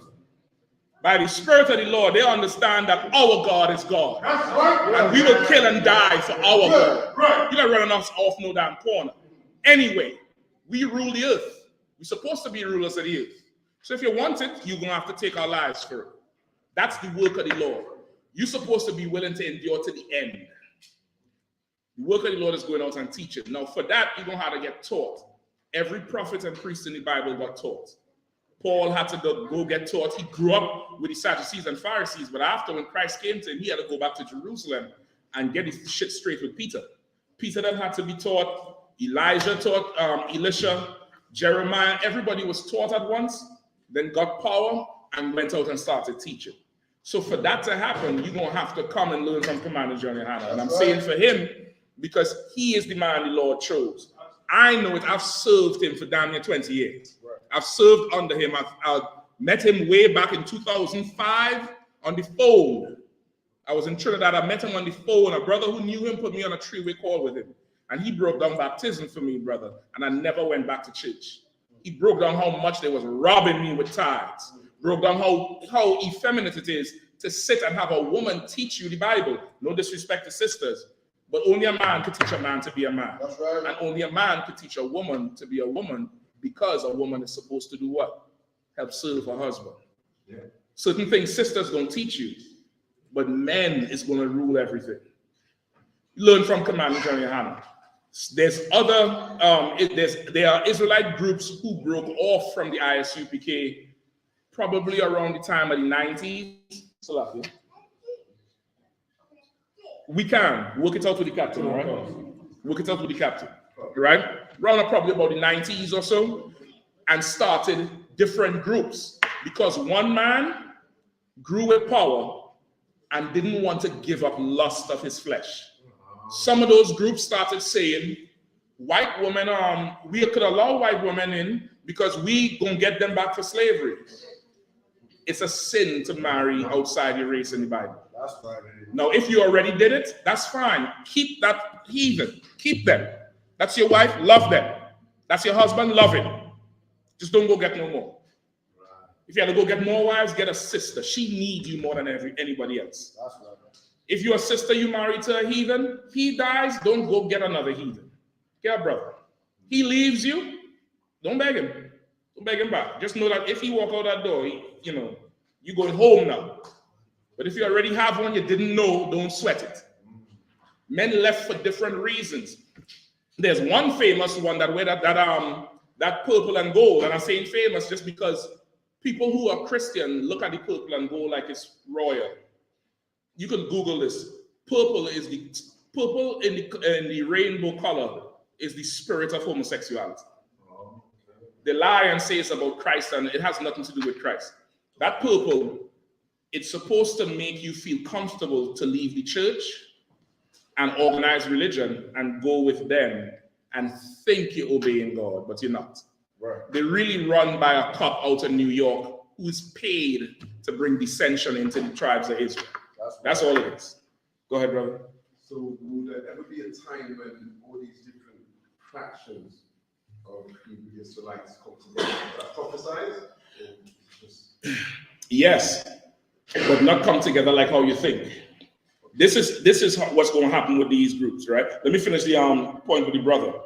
So this is why I was there before some of these groups even existed. I was on the streets in DC with Commandant John Yahanna, battling a crowd who wanted to kill us because we told them Obama was an African and don't vote for him. They surrounded the camp and wanted to kill. They said, we killing y'all today. Y'all ain't going home. Before these groups even existed. I got boots older than them groups are. That's right. Commandant John Yahanna is the man the Lord chose. I've seen him do miraculous things. I've seen problems that brothers and sisters faced in the school go away. Whether it's court, children, child support. I've seen a brother win a child support case where the judge said, these children are better off with him than you. Where the hell does that happen? Nowhere. Right. Commandant John Yahanna is the man you want to seek after if you want to serve the Lord. That's right. That's the first thing. Now, you don't have to believe me. Come here all the time, ask your questions until you get every question answered. That's what I did. I met Commandant John Yahanna. I came from Trinidad to DC. I had dreads long to my waist. He told me, cut them things. General Hyman told me, get that silly shit off your head. I was offended. You know, a Benjamin Rasta, what? I was offended. I kept them dreads, them nasty dreads for about 2 years. But I learned, I kept going to class. And I was like, I said, General Hyman, you got to prove this to me. And he gave me 2 scriptures. He told me, blessed is he that doesn't need to see to believe. Cut me. I needed proof. After everything he done taught me, I still needed proof. And then he went and showed me how the dreadlocks come from the East Indians, who I have a penchant dislike for. Because in Trinidad, they oppress us. I cut them dreads the night, the very night. I went and bought a brand new set of clippers. I still have them, but they represent my redemption. I cut them the very night. Commandant John Yahanna is the man you want to sue. Now, with the other brother's question, those break-off groups, there's going to come a time where they're not going to exist anymore. We in the process of that time now. Right. There was one group led by some dude who called himself the Comforter. He said he was the Holy Spirit.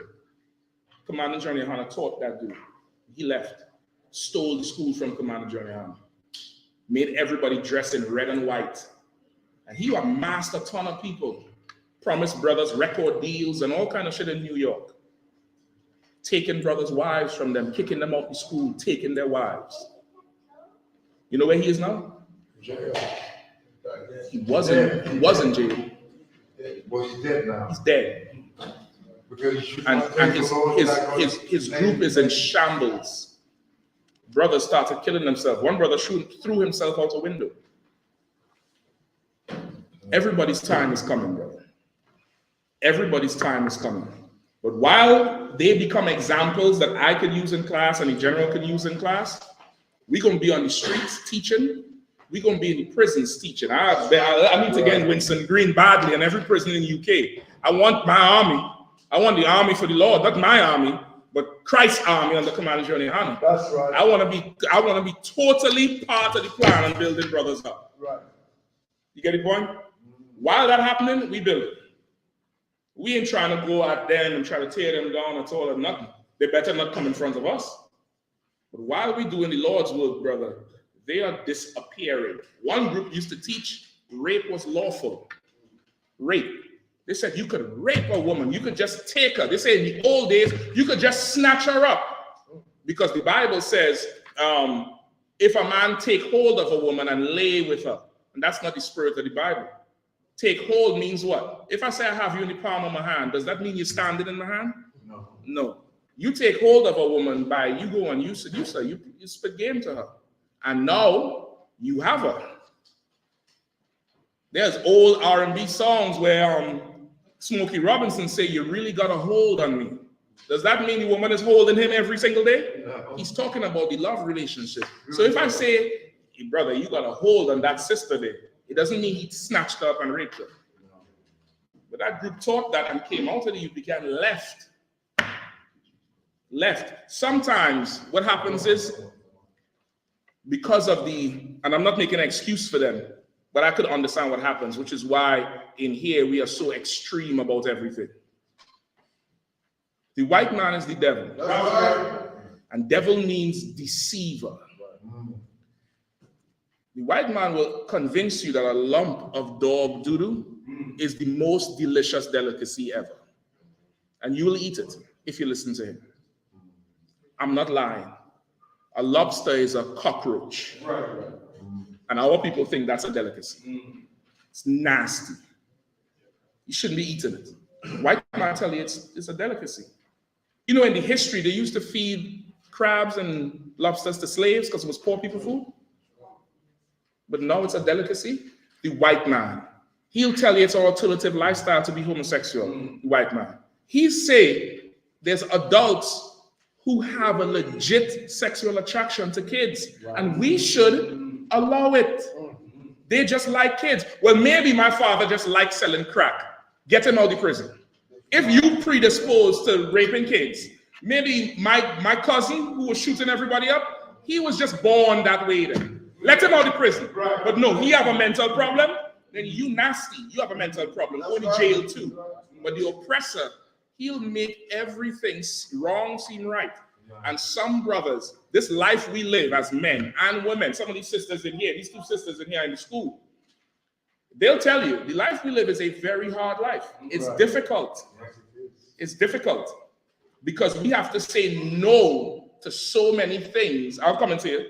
We have to say no to so many things that this world says it's okay to say yes to. Like we don't have urges and wants to. You control yourself and stay on yourself and be disciplined and not be part of this. These young kids are born in the truth. These are Captain Carathia's children. You know what they're in school saying? I'm not celebrating Christmas. And the teacher is forcing Christmas on them. Brother and his rib in school every year, battling some white woman who would never buy presents for a black kid unless they defying white people. Some men get tired of living that life. Some men get tired. Forget about the internet now. You can watch Instagram and see the whole down the block on the Instagram.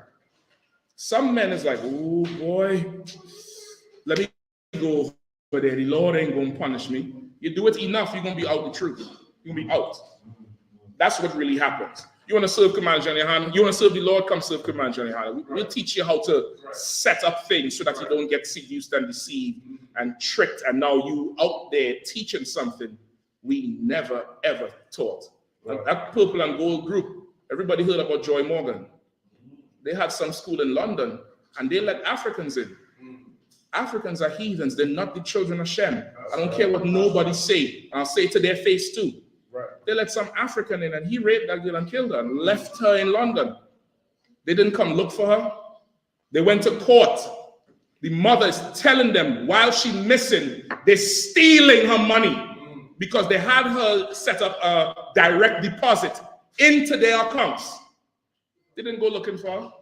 They took all the purple off. They didn't hug the mother or nothing because they say it's unlawful to help sinners because the mother is Rastafarian and she's not in their organization. Let me tell you something. Our people are lost and they may be sinners, but they don't know they're sinners. This is just a lifestyle. Commander John Yahanna taught us to love our people. We love every one of our people. Whether you're a Muslim today or a Christian or whatever, we got love for you. That's right. But we expect that now you learn and you start to change. They would reject our people and embrace Ahmed. That girl died. It's ridiculous. I'm not following nobody else. I'll follow Commander John Yahanna off a cliff and into battle with these brothers. That's right. All right, go ahead. I wasn't raised Christian, so I don't know much about the Bible. No sweat. Tell me, who is Matthew, Mark, Luke, and John? I don't know. They're disciples. They're disciples. Mm-hmm. Disciples of Christ. Are they priests or prophets? Okay, they would be called priests. They would be called disciples. You could say they're prophets, but in totality, disciples of Christ. And the Lord said he would make us a nation of kings and priests. Are those their original names? I don't think so. I think everybody had a name that Christ gave them afterwards. That part I'm not too sure about. I asked Commander Johnny. I could find out, but I don't think so. From what I know. Exactly. But from what I know, no, those names are pronunciations of Greek and Latin. Matthew in the Hebrew is Mattathiah. Forget what Mark is. You could look that up for me, right? John is Yahanna in the Hebrew. So the names you have is the pronunciation because we're reading in English. But their names are not that. There's another name. But I can't say that was their name from birth. You get the point? Because typically most people, they get a new name once they serve the Lord. Jacob was turned to Israel. Abram was turned to Abraham. You get the point? Sarai was turned to Sarah, or Sarai was turned to Sarah. You got a new name once you serve the Lord. Go ahead, So I bro. was saying, was those same Mark, Luke, and them, were they black people as well? Yes, they were brothers. Right, okay. They were And brothers. I want to ask another question, right? You know the symbol of the, what does that signify? Because I'm not sure what it signifies. This? Yeah. This is called the candlestick or the menorah. The English name or the Latin name would be menorah. It's a 7-branched candlestick, right? This is in the Bible. The Jewish man has 9 branches. 9 is not in the Bible. It's a 7-branch candlestick. This is part of our culture and our history, and we just carry it around everywhere, right? When the Romans sacked our temple, we had a giant one made of gold, big. When you look at the is the Ark of Titus, which is the one down about, oh crap, where they carried the menorah away. You go Google the Ark of Titus, where the Romans sacked our temple. They took it away from us. And Judas Maccabees and his family went and made war with the Romans over years, killed them, and restored the temple. All right. Sis, you about to leave? I'm sorry, Shalom, sis. You about to roll out? Go ahead. I think she. No sweat. We're about to wrap it up. All right. And last question. Go ahead. You could just Google it. Google Ark of Titus, and you'll see it. You'll see a relief. It's a wall. Yeah, you're right. It's a carving in a wall. They call it a relief. And they show you the carrying the Ark of the Covenant, the replica, and the carrying this away and some other things because they sacked our temple. All right, since you had a. ISIS is in a different council, the I.S.U.P.K. Mm-hmm. So, like, what is the difference? Because it's at the basis of everything is the same, but I think the beliefs are different. Well, that's what I was just explaining. Whichever group she is with, the men who started those groups all came from the I.S.U.P.K, but could not keep up with what was taught, which is what the Bible says, and began to start teaching something else that they were comfortable with. And they made these groups, and it's horrible. It's absolutely horrible things. Some of those men were killed. They died. They're dead now. You get the point? So I wouldn't look at those groups as Israelite groups. They're Christians. They're just Christian. It's the same thing that's going on in church, going on in them groups. They just say shalom. That's it. In here, the white man is the devil. That's principle. They don't teach that in those groups. In here, a heathen can't come in. They don't teach that in those groups. In here, a sister coming in has to be in the school for at least 6 months in good standing for a brother to even be given permission to talk to her. If a sister has to get a ride home, the teacher arranges it. She don't just get a ride from anybody. That's how Joy Morgan died. That heathen wasn't even supposed to be talking to her. If it was a brother, he can't just take her home. We don't operate like that. You get the point? There's rules Commander John Yahanna puts it here for the benefit of the nation. They're not law, but the Lord honors his words. You break his orders, it's usually somewhere along the line, something horrible happens. You know what I mean? Listen, we're going to be back. We have a school in Birmingham. I beg you all. You're from Leicester, make the trip. Officer Ariella, who just walked the sister, I think that was his mom, and Trooper Radar. Radar, come up here, brother. I know y'all know Radar and Ariella, man. Get these brothers. You can turn the camera too out. Everybody see who's in there. I know a couple of people just stepped out. But Officer Trooper Radar, Ariella, they come down to Birmingham all the time, split it around to the other brothers too. Right? They come down all the time. You all could come down to Birmingham. We have classes every day. We have classes every day. Officer Ralban teaches the Hebrew if you're interested in the Hebrew. How long does it take to learn fluent? It depends on how much you want to learn. It depends on how much you want to learn. It's on you. Like, these things are not mandatory. You don't have to go to Hebrew class ever. But you could go and learn some Hebrew. And learn these kids learn Hebrew. Ayala right here, Captain Crawford's oldest daughter, she in every Hebrew class. And she's speaking the Hebrew. You get the point? She learning from him, writing the shit down, explaining, the whole thing, construction. I say you'll come down and ask every question. Give it a chance. Ask every single question. Even the ones that might seem contentious, ask it and get your proof. All right, with that, who's he got? I pass the class over to Priest. Also, Salaki Commandant John Yahanna has an insane podcast every Monday night. It's like 2 a.m. UK time. But y'all could catch him at that time if you're up, or go back and watch it afterwards. We have a Passover coming up, April 20th, North Carolina. Everybody's invited. You're free to come on down. Reach out to Officer Dum Dubai if you want more details. All these brothers and sisters is coming down. April is a whole week of events that Commander John Yahanna is putting on for the nation, all right? With that, pass the class over to Priest and Officer Rabba.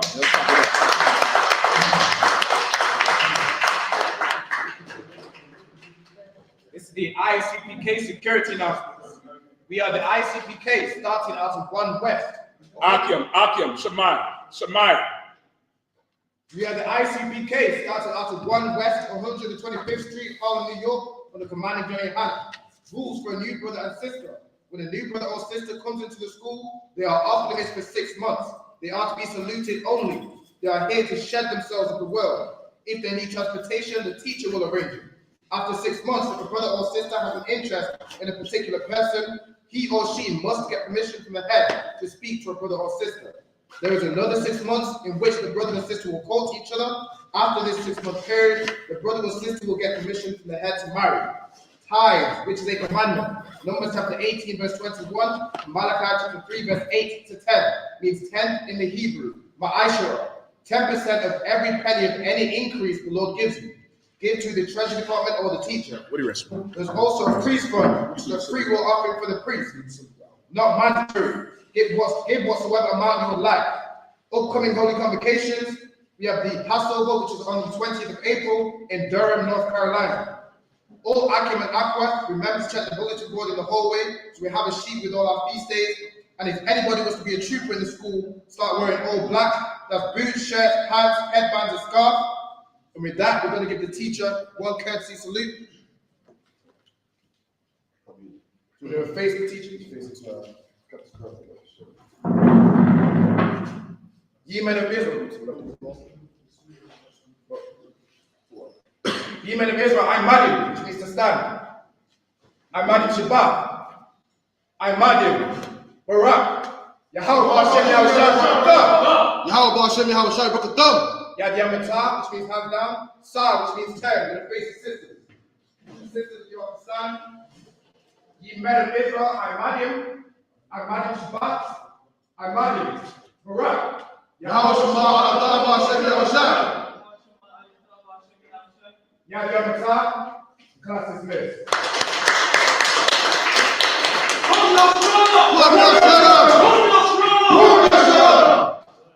I think that was a breakdown of the show.